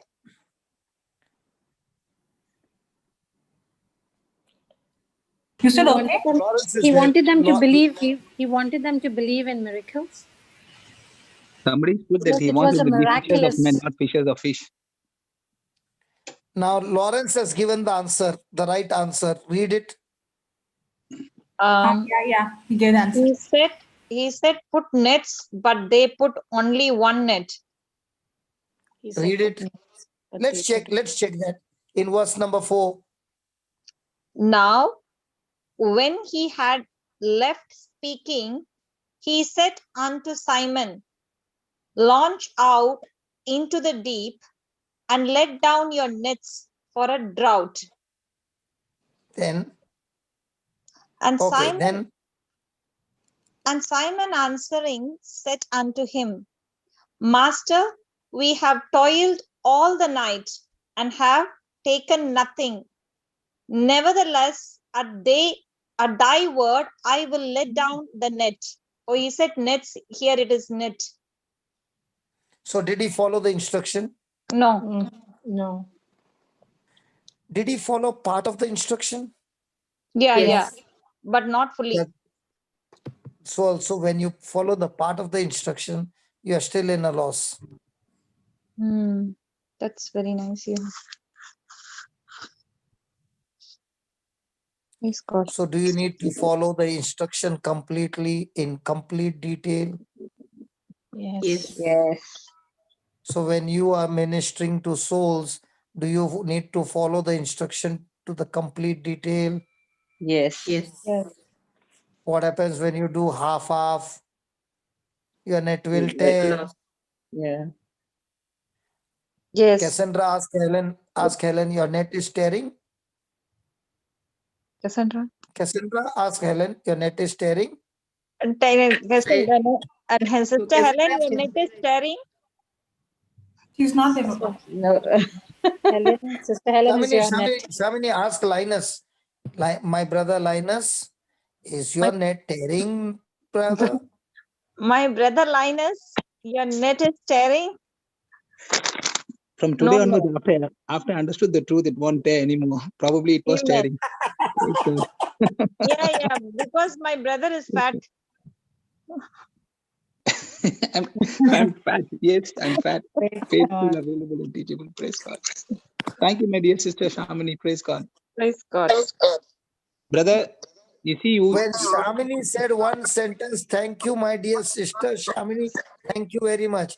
I am teaching from such a long time, not one thank you for me, brother Linus. Whatever your lawyer is saying, thank you very much. Whatever I am saying, there's no thank you for me. You're not teaching, Papa, the Holy Spirit. Okay. See, Linus, another lawyer has come for you. Now. Yeah. wow, thank you, Sister Jocelyn. That was Netiedi. Praise God.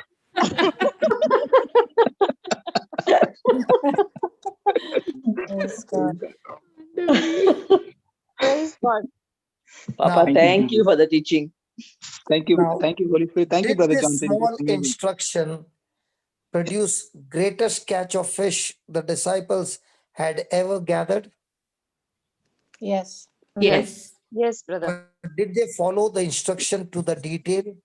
No. That's why they are net store. But Thank you, Brother Lawrence. imagine through the net tone, they still got so much of fishes. What if they had to lower nets? Their ship would have come to a point where ships would have nearly come to sinking. Correct. Correct. So why are we getting 30, 60 and 100-fold? Not understanding, following not the instruction. No. Jesus said, no, you will reap 30, 60 and 100-fold. It's based on what? The level of the instruction that you follow. Instruction, The- yes. The level you Praise believe, God. brother. How much you believe. No, instruction followed. Instructions you follow. If they had followed the instruction completely, the net wouldn't have torn.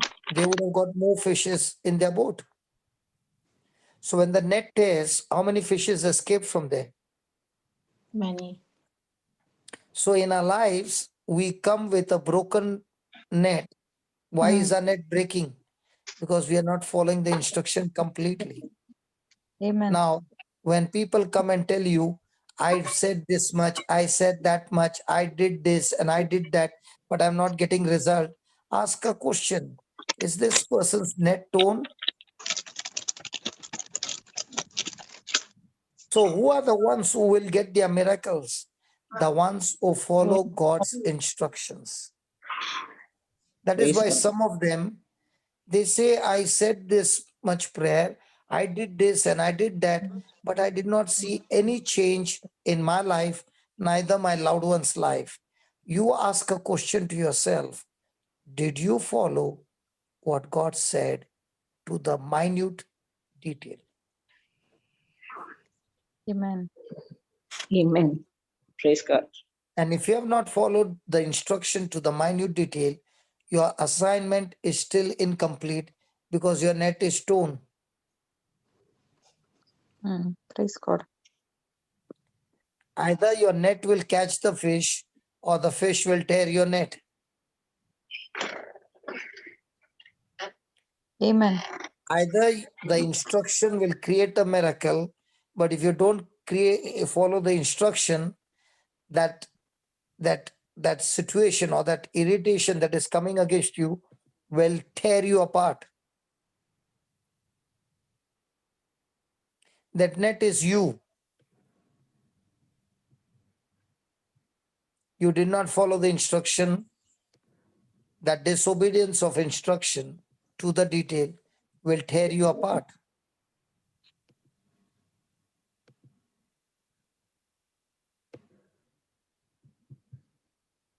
Praise God. Is it interesting? Yes. Are we Is learning it- something about our assignments? Yes. Very Yes. interesting, God. brother. Very interesting. Why we are failing in some area we are learning. Yeah, every word in the Bible is so important, brother, to follow it so closely, isn't it? That's what we fail to understand sometimes. We just take it for granted sometimes.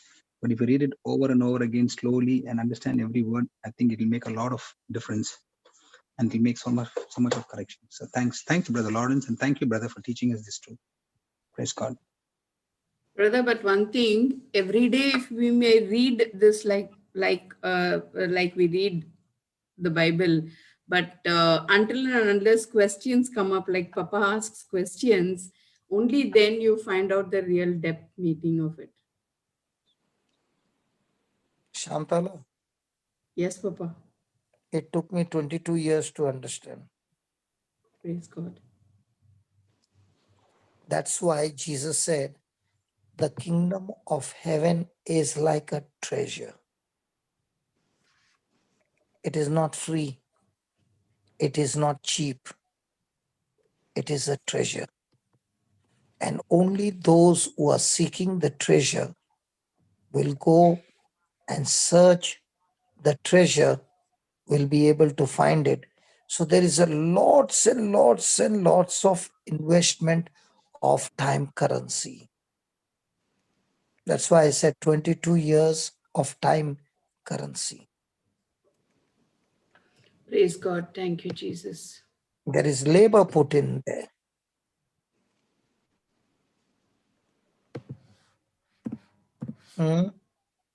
Yes, Papa, definitely. Yes, praise God. So let's go to the wedding now. The marriage wedding at Cana. Come on. John chapter 2. Let's go to wedding of Cana. Yes, Papa. Is it What's interesting? the chapter? John chapter 2. Yeah, Chapter verse 2, number verse 1. 1.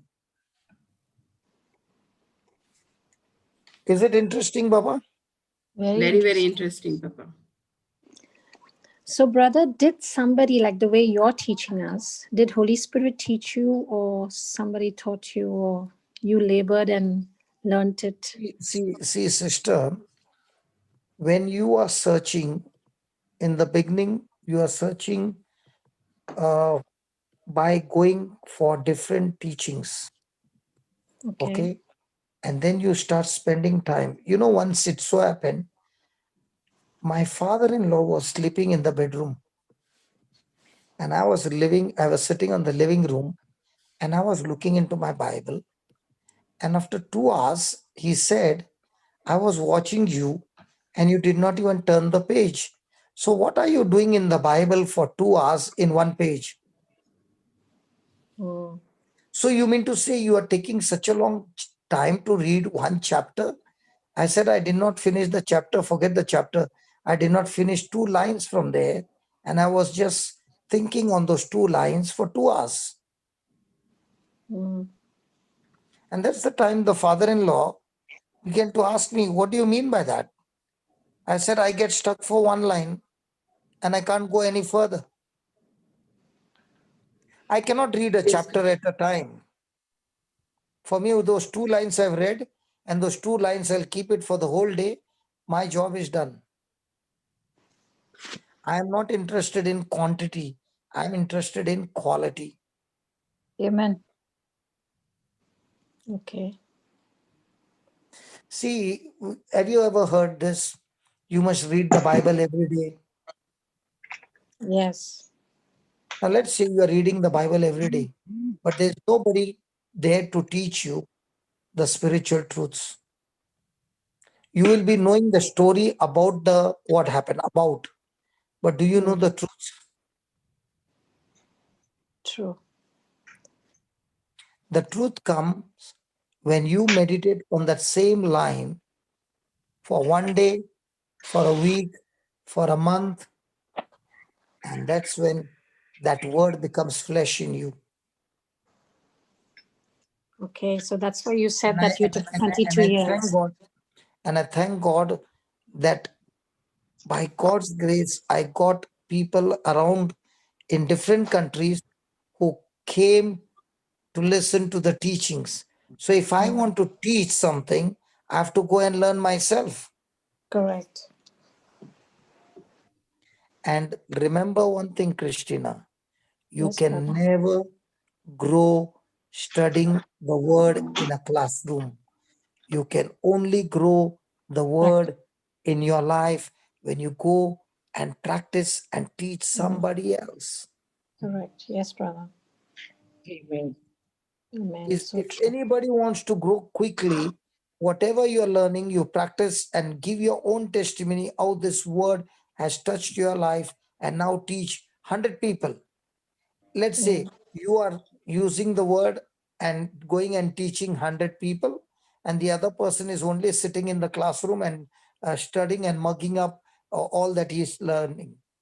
I'll tell you, the one who is going out and giving, his springs of life will begin to flow because he is a giver. The kingdom of heaven is always in giving. Yes, God. Amen. Yes, God. So now when I'm teaching this chapter on John chapter 2, I've taught this chapter for 6 to 8 hours. Okay. So now when I'm taking only a little point from here and there and giving you in this class. Okay. But when you go on the YouTube, the topic is for 1 or 2 days. What's the title, brother? That you'll have to ask Marina. Okay. Marina came from, I think, 2016. She started looking after the YouTube. Before that, we have got so many videos, but no titles, nothing. From the time she came, she began to file up everything. That's why today we have got the treasure. Otherwise, Yes. there is no part 1, part 2, part 3, nothing, no titles at all. Yes, correct. So what we want also to do is sit down with the old videos for so many years and start making the playlist and the titles and all those. There's lots of work to be done. There is so much of treasure all heaped up, and all the old videos are classic videos, all Amen. hidden inside with no titles. Yes, Amen. yes. And brother, she's also getting the teachings and she's taking the healing part or the testimony part and making separate clips on that. That is Yes, amazing. that's why it has become so much, no, healing and testimonies. Now, before that, there was nothing, no? Yes, the whole teaching Also the was amazing. confessions. And that's a lot of work, brother, a lot of work. So even if somebody wants to help me, okay, they can take any of the videos from the YouTube and start doing the downloading, start cutting the clips, making them ready, telling Marina, I've got so many clips ready for you. Just check it. It will help her as well. It's about each one heart saying, Lord, I want to do something. Okay. And we will give you all the software that you need to do it and even teach you. But it should come from your heart that I want to do it for the kingdom. I've spent so much of rupees to people to do it. But let me tell you, all medias have come from my life to where it is from small children, not adults. Not adults, children who are in school. It started with Gary Boy, then Gavin, then Sylvester, Nathan, Ashton. All these are small children. Praise God. So if anybody says, how come you got children in your ministry? I say, listen, my friend, the children were more committed than the elders. Praise God. In God's kingdom, your age does not matter at all. Your commitment and consistent matters. Now, when I look at Aliston, it reminds me of my past when I started my journey. Like he is before going to school, after coming from school, he has Bible class every day for 1 hour, every day. 9-year-old boy. 9-year-old boy. And what he's having every day, in no time you will see him growing so much and he'll be a blessing to the nations. Now what is happening? He has made his goal. He has discovered his purpose at this young age and he's going after it. Now I'll tell you, every class he'll be there. I come to Melbourne, he's there. I go to Dubai Globe, he is there. But he cannot come out because he has to keep his mouth shut because he's 9 years old. True. Praise God. So if you ask me, how did he learn that, Christina? Yes, brother. Because he started listening to the teachings. Correct. Yes. So when you listen to the teachings and you start sharing it with others, what you are giving is small portion, but it's coming back to you like an ocean. Amen. Yes. Praise Praise God. God. Praise Praise God. God. Jocelyn, Yeah, Papa. can you share your story of giving? How did you grow? Christina asked a very valid question. And I like that she asked a question. Now, you came from such a low IQ and all that. Let's leave that.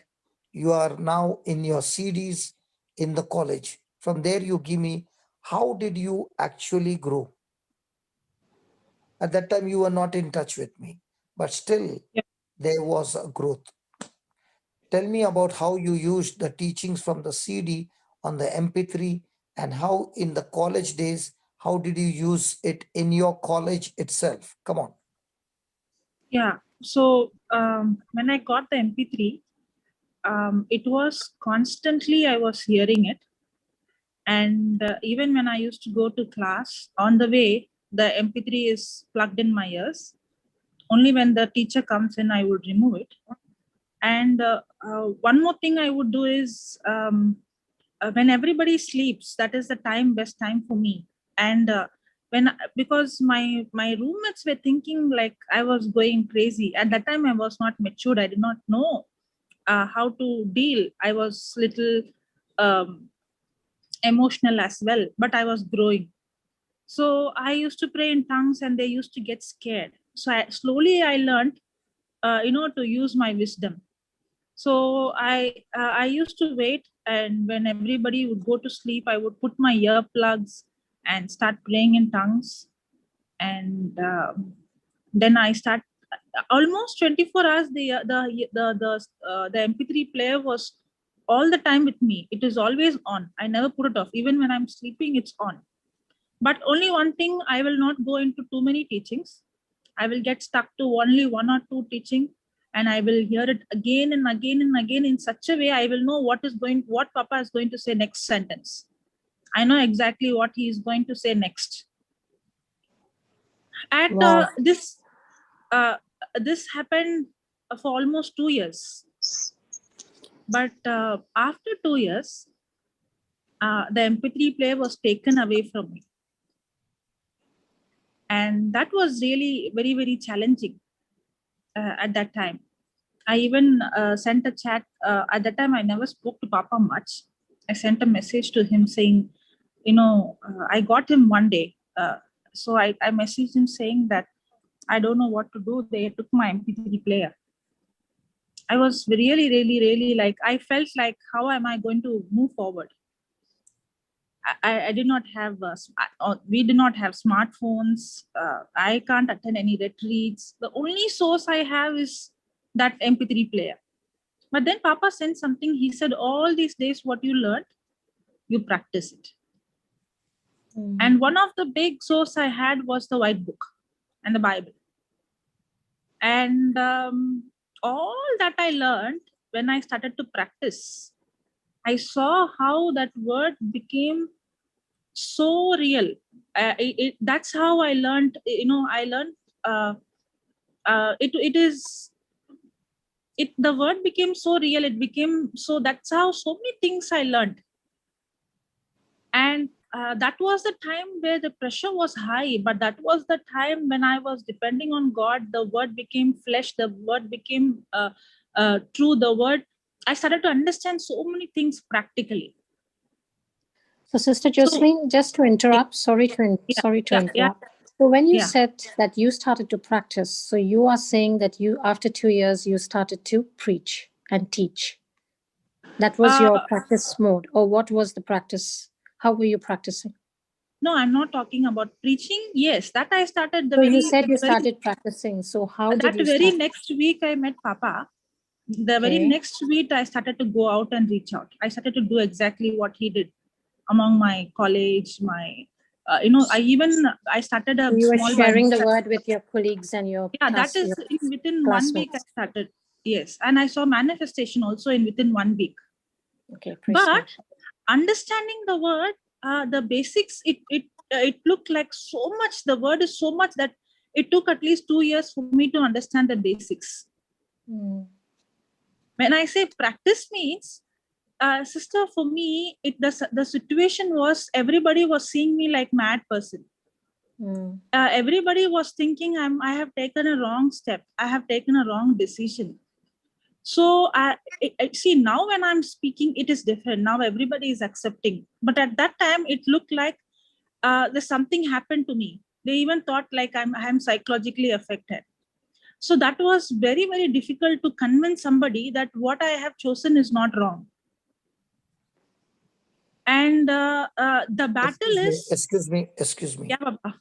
Christina, she finished a college for 2 years. Yes. And she came back home. When she came back home, the first thing was the MP3 was taken away.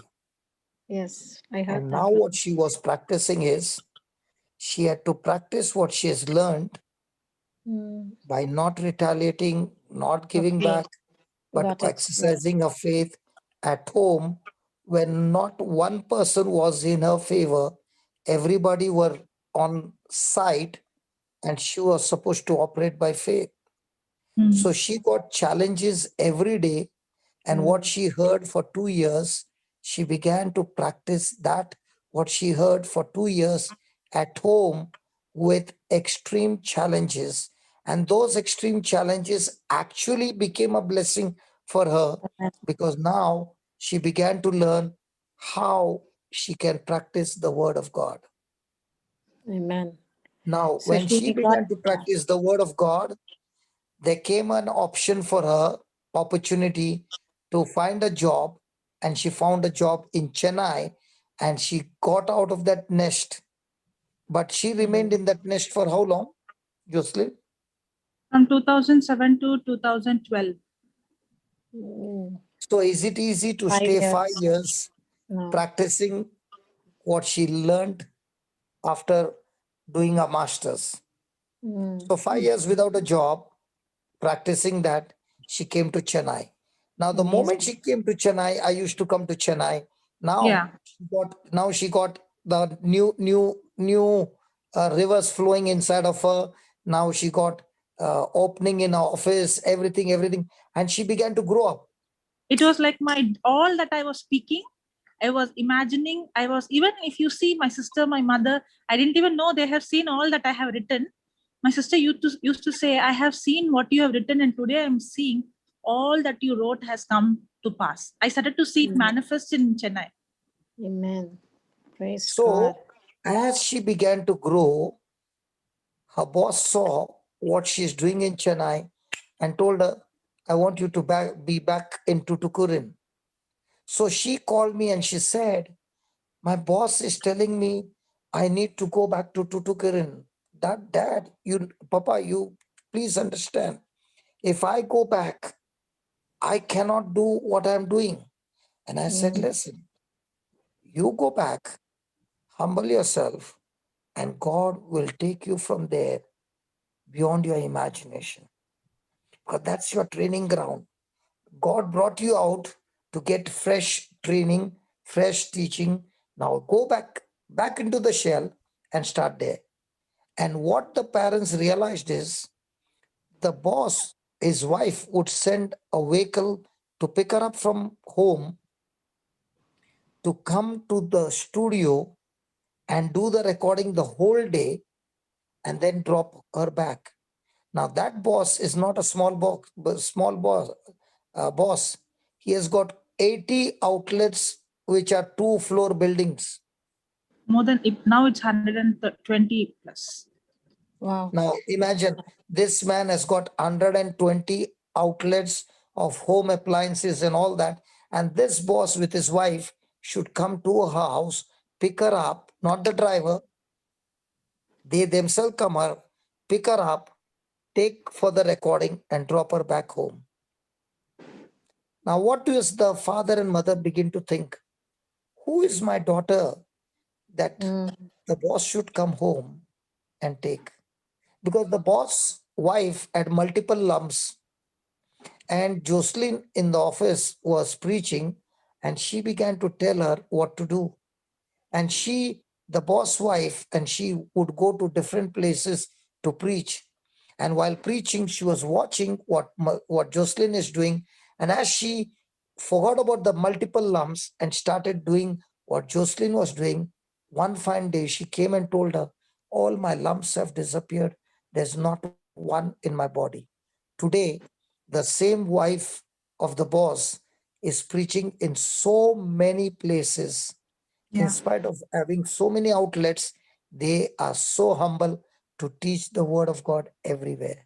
And today she called me and she was saying that they have so many places they go and preach, and she was giving testimonies of how people who are lame walking, people with tumors disappearing, people who are incurable sickness getting healed, and all these people are getting healed not by they going and preaching. The other staff members and other people, the common people, they are going and doing all this.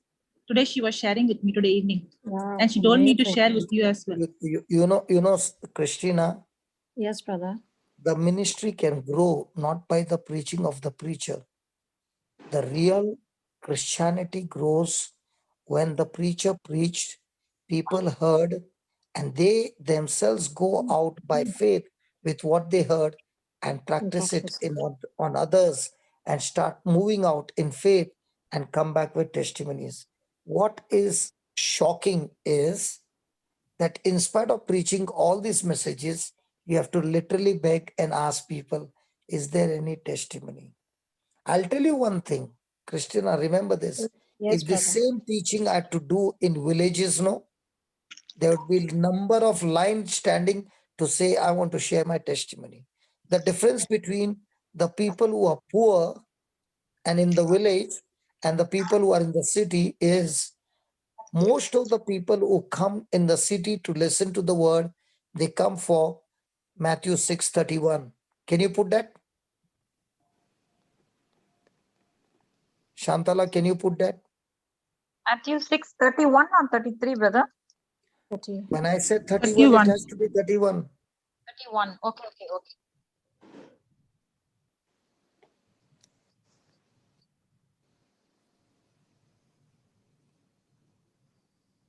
Yes, Papa. Read it. Therefore, take no thought, saying, what shall we eat? Or what shall we drink? Or wherewithal shall we be clothed?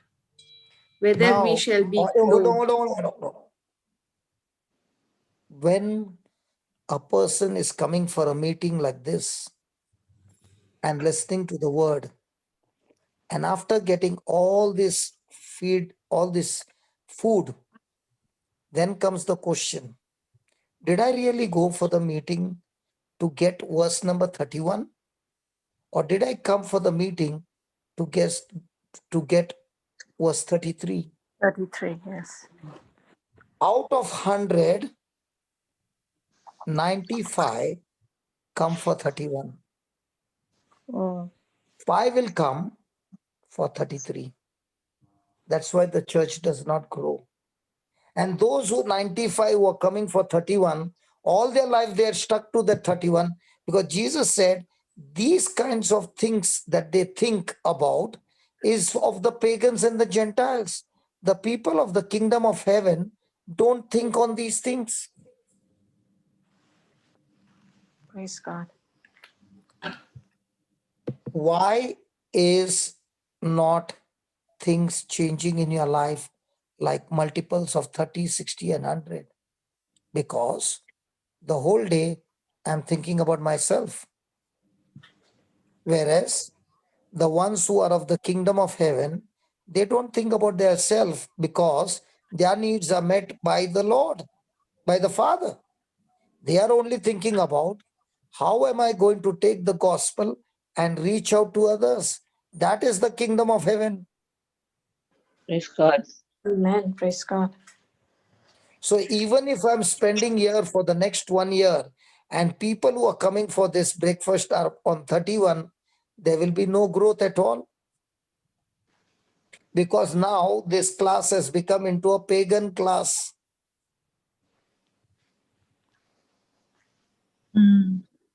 The teaching is the truth, but the truth is being used for 31, not 33.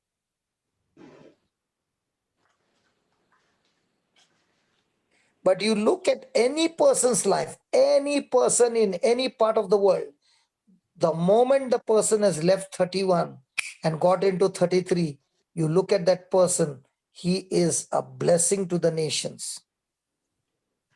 Amen. Praise God. And all our life, we have been taught 31.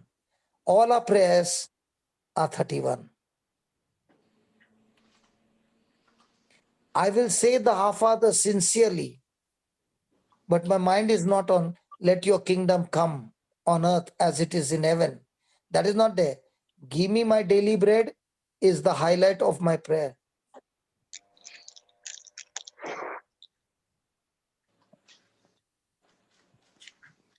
That is why, my friend, you can come for the breakfast, you can write the notes, you can do everything. But after that comes, what is my heart condition? What is the reason why what is the reason why I want to be so connected to the kingdom of heaven? For my needs to be met, or for the kingdom truths to apply in my life and to teach the same to others? When I keep listening to the videos, the sessions, Papa, your teachings, that keeps me, actually doesn't lead me thinking about anything else except for what the word is teaching me. Only when I'm not with the videos, then the mind goes wandering. Because the mind will go back to 31. Brother, one question, brother. Mm. Give us this day our daily bread. I thought it's for the word of God, but it's for our daily bread means, is it about food? Yeah, it's 31. No, no, no. Oh, it's 31. Okay, it's about food only. No, it's 31. Yeah, yeah, But yeah. only after you focus on the kingdom. That's what the 33 is saying, no? See that. Seek you first the kingdom of God and his No, he's righteousness. talking about the Our Then Father, brother. your daily bread will come. No, no, I'm talking about that our Father. I was thinking it says no, give us today a daily bread. I was thinking about daily bread means it's manna from heaven. That's the word of God. I was thinking. Listen, manna is no longer from heaven. It's the written word right in front of you. Yes, brother. That's why before I was thinking like that, but Now, Shamini, can I ask you, when you give me a dosa on my plate, will I tell God, give me the food, or it's on the plate? Plate. The plate. So has God given you the manna called the written word of God? Yes. So does he need to give or you need to eat? I need to eat. Now my question is not that one, brother. Say, Our Father, brother, give us this day our daily bread and forgive us our trespasses. That's what he's saying. So give us our daily bread. God wants you to ask him. Okay? But don't make that as your top priority of your relationship with God. That's what he's saying in 33. He's saying your father already knows that he wants to give you. no, my question is our daily bread means it's talking about food only. He's talking about food. See, Shamini, the word of God is not having one meaning. Okay, okay.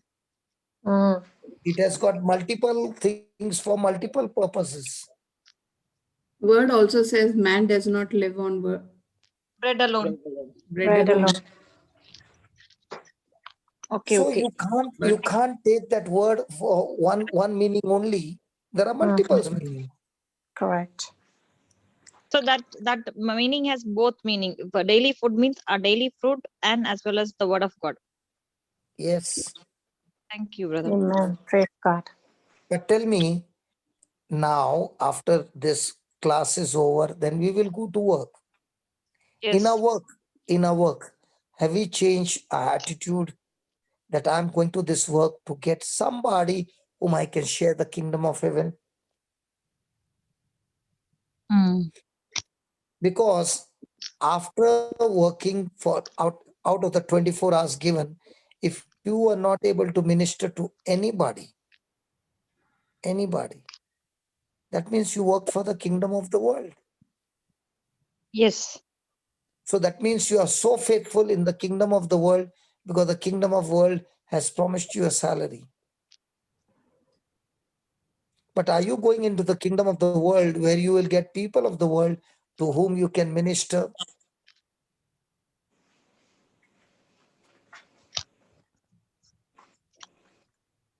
And that is the challenge, my friend. God.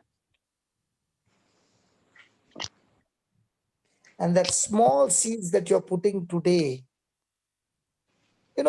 in my life, that one lady who came to my house and told my wife, if you take your husband to such and such place, everything can be changed. And my wife said, I don't know. She said, I myself will come and take you there. That one seed that she sowed has brought in the harvest of 1 million people plus.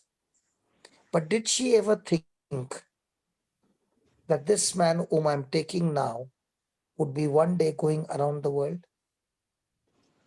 No. That's why, my friend, your small act, your very small act can raise a prophet, a prophetess, an evangelist, an apostle, which you can never ever imagine, that is waiting for you to come and solve that person's problem.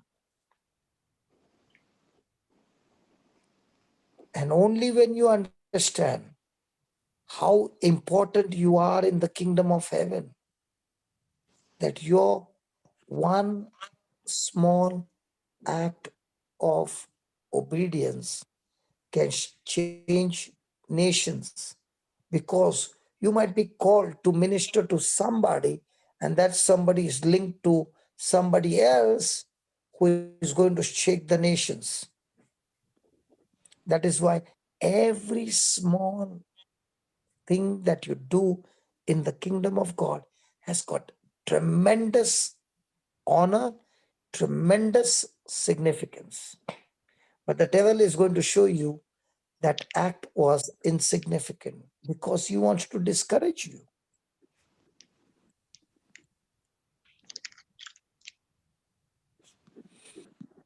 Praise God. Thank you for asking that question, Christina. Yeah, thank you for And the so reason you beautifully asked that explaining it to question us. is, the reason you asked that question is, how come these people got an opening? I'll give you an example. Florida, 2 or 3 times attempt suicide, survived. Got my CD in a university where she was studying, she was doing a master's, and there one of the girl gave her the CD. She went home and began to listen to it day and night. One particular Lenten mission, I went to the chapel to preach. Out of all the people, God made me to pick her up. And that day I was preaching on, in each one of us who believe, there's a well of water that springs forth eternal life. And I called her and I said, do you believe there's a well in you? She said, yes. So because of that well, do you believe you can heal people? She began to look at me. And I said, this lady on the second row, she cannot walk. She's got a lot of pain. And now I'm going to teach you to release the water from the well. Are you ready? She said, yes. And I told her, catch her hand. And we made a simple prayer according to the word of God about the Samaritan woman. Verse 14 in Gospel of John, chapter 4. And then when the prayer was over, the woman not only walked, she began to run. The lady was jumping with joy, and Florita was on the floor, lying down on the floor, weeping and saying, forgive me, Lord, forgive me. Please forgive me. And I said, what happened? She said, I never knew God loves me so much. That day was the turning point in Florita's life. She began to study the word day and night. She began to go to the office, come back in the evening. And I said, baby, if you want to grow, go and start your Bible class. She got one of the staff who was in financial crisis and began to teach her, a Hindu, crores of rupees in financial problem, lakhs of rupees, sorry. And by applying the truths, they came out of their financial debts. So the whole family got converted, and they called her and said, can you come home and teach us? So from office, she would go to that place and teach. Then she got one more family, and then she got one more.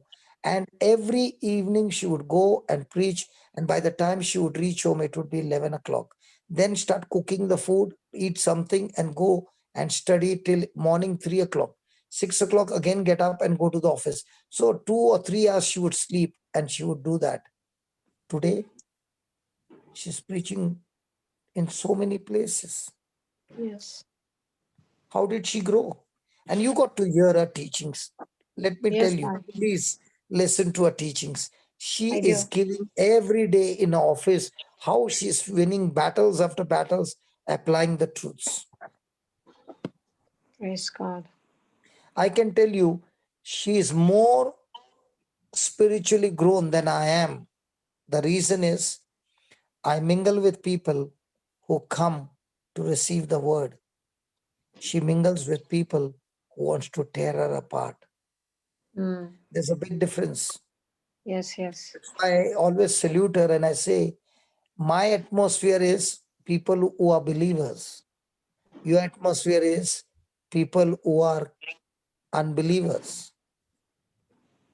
Your battle is stronger than mine. So, Christina, how will a person grow? How much of investment are you making of your time currency, your energy, your talents, your priorities?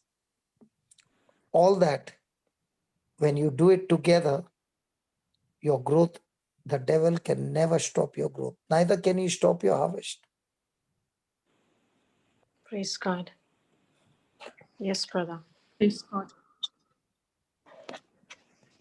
Thank you for that explanation, and it was really beautiful. Thank you, Sister Jocelyn.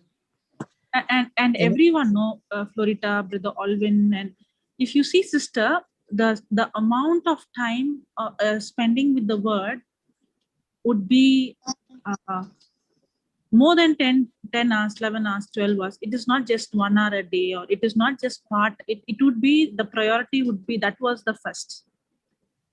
Yes. That is what I've started to do, actually. I'm listening to all the, not all, but I choose. And I'm writing down. I've taken all the instructions, and one teaching, I'm listening to it more than 5 to 6 times. And some of them are yours as well. Yes, and I have been forwarding it to certain people who are calling me. No, not forwarding. Teach. Yes. Christina, remember. Yes, brother. Christina, remember. In this, the numbers is immaterial. Even if you got one student and you're teaching that one student, okay, every day you'll grow. Yes. See, what has happened is there's nothing to do with the number of people. It is only one person. And if you got like this individually 5 people and you're spending your time in teaching those 5 people, you'll grow at a high speed. And that's why the helpline comes to help us how to grow. On the helpline, there are so many numbers. You know what has happened? If somebody takes a number, the other one is not taking. Listen, you don't wait for that. Go to the helpline. The whole list is there. Find out the numbers, find out the cases, and say, Lord, I'm going to go call this person, and I'll go. Even if somebody has ministered, so what? Yeah, brother. Actually, I am ministering to 3 of them from the helpline itself. Yes, and good. I'm teaching them. Yes, and yes, beautiful. And there's there's one. Yeah, go on, brother. Yeah, go ahead. I said there's one particular person. She happens to be my friend as well, and she's Hindu, and she got diagnosed with COVID about 26 days ago. And I've been giving her very subtly because she's resisting it. But I was giving her scriptures and I was telling her to say it. And then I started now learning for about more than a week on how to kill the virus, the Malaysian series that you have done. And so the first one I heard about 5 times, and I've taken down notes, and it really got into me that I sent it to her and I said, just plug it in and plug it into your ears. And she's Hindu. And what happened was, after she has not yet cleared, but her daughter got the virus. So she panicked. So I said, put it into your ears and just listen to it, even if you don't want to look at the video. And also send it to you, give it to your daughter as well. And I prayed and I said, Lord, because she was resisting, she's a widow, but a very young widow. And in 2 hours, she called me back and she said, Chris, what did you send me? So I said, did you listen to it? And she said, yes. And brother, she's Hindu and she's already, your words spoke to her.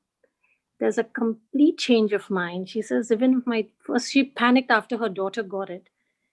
And they're just rejoicing because she tested positive again.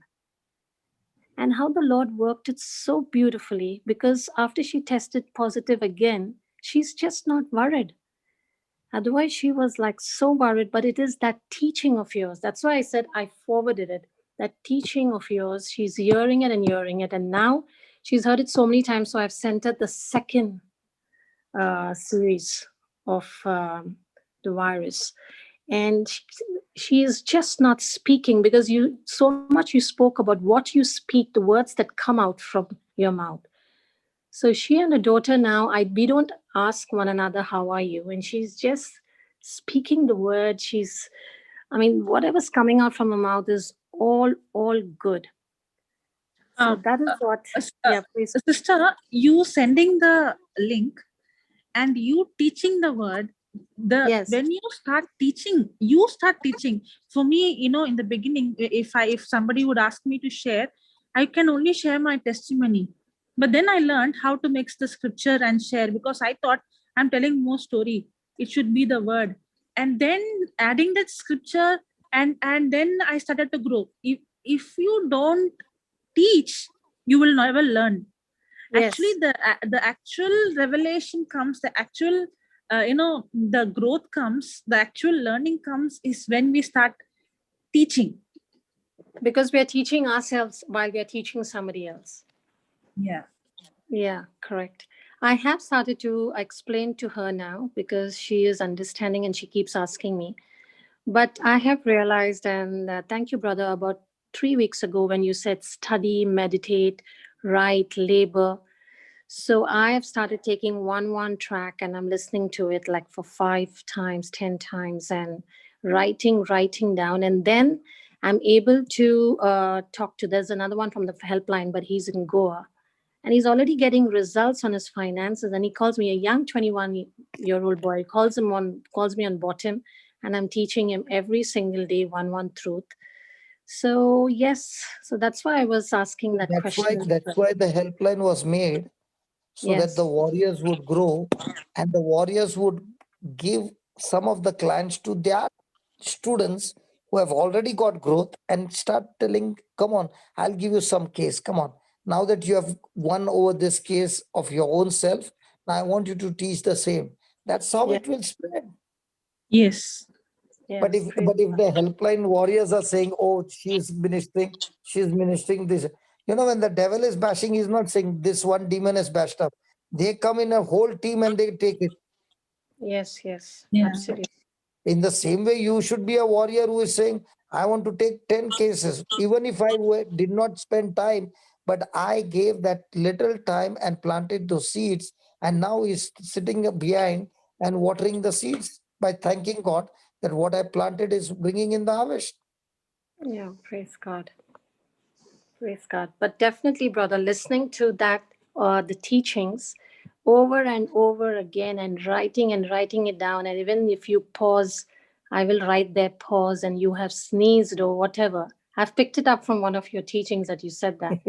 Yes. Everything. It is so helpful, It is so helpful, I'll tell you. Now, for me, every day when I get a Bible class, I am so happy, because the day I don't have a class, my day goes such a long day, and I don't know what to do. I spend my time in studying the word. Yes.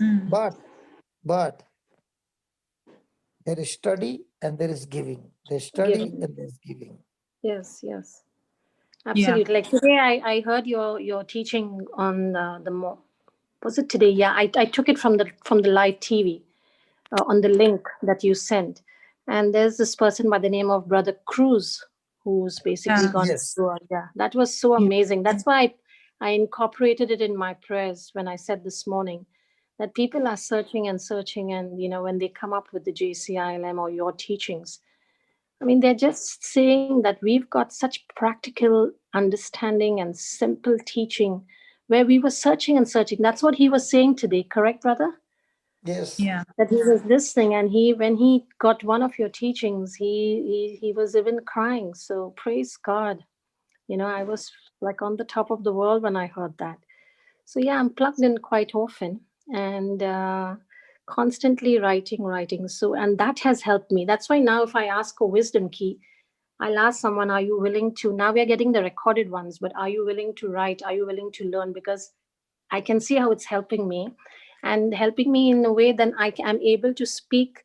I'm getting a very clear understanding, and I'm able to confidently tell it to teach somebody else.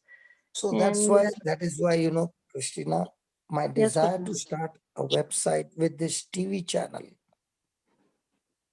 Actually, the Yes. TV channel is for people who are in depression, people who are having suicidal, people who are having sickness, people who are having marriage problem. Even if he takes 1 week off, just 1 week, and makes a decision, I'm going to cut off everything and spend 1 week with this channel and only keep on writing and writing and studying and writing and studying and writing. 1 week with the Lord, I'll tell you, so many things will fall in order which is in disorder. Yes, yes, absolutely. When my life was in disorder, I did not get all these facilities. I had to Yes, go the hard way in searching. Now, what all treasures I found, I want to do it, record it, because these are teachings given not by me. These are the teachings given by the Holy Spirit Himself. yeah. And I mean, so many people now are benefiting from it, brother. Actually, they are sort of just sitting on Google or just sitting on YouTube searching, and there a JCILM teaching or a testimony comes up, and they're benefiting from it. Praise God. So Thank you so much. thank you, Jesus. Yes, praise God. Thank you, Brother Johnson. Thank you, So, Sister Jo. yeah, thank you, Christina, for asking, and thank you for participating. After a long time, at least I got somebody to talk to. Brother Yes, Linus, thank you, we'll wind Jesus. up for today. We're handing over to you, Brother Linus. Are you there? Okay, the lawyer is there, Shamini. Brother, both of- I'm driving at yeah, the moment. yeah, not a problem. Yes. So I hand over to you. Praise God, brother. Sister Christina would do the closing prayer. Oh, no. I said, I hand over to Linus whether it's okay to close down. Okay. On that way. Okay. Okay, brother. Okay, over to you, Christina. Yeah, praise God. Thank you, Jesus. Thank you, Father God. We praise you and we thank you and we glorify your name. Thank you, Lord, for all the truths and the treasures, the secrets revealed at the breakfast table this morning, Lord. And as we have learned, small things can open up a big assignment and big things for us. Like a huge truck, Lord, that has a small steering wheel, which is so responsible for the direction of the vehicle. Likewise, Jesus, when we are faithful in small things, we will be faithful in big things for the kingdom of God. And also, Lord, we've learned attention to details produce excellence. Lord, we pray to be excellent in all that we do, and we therefore become champions thereafter. Small acts of obedience can open up doors beyond our imagination. Thank you, Jesus. Jesus, we pray for us to follow all instructions, Lord, to the minute details, for us to receive our rewards and manifestations, and not to deter from it, Lord, to follow all the instructions that is given to us to the Word of God. We have also learned, Father God, that disobedience of instructions to the details will tear our nets.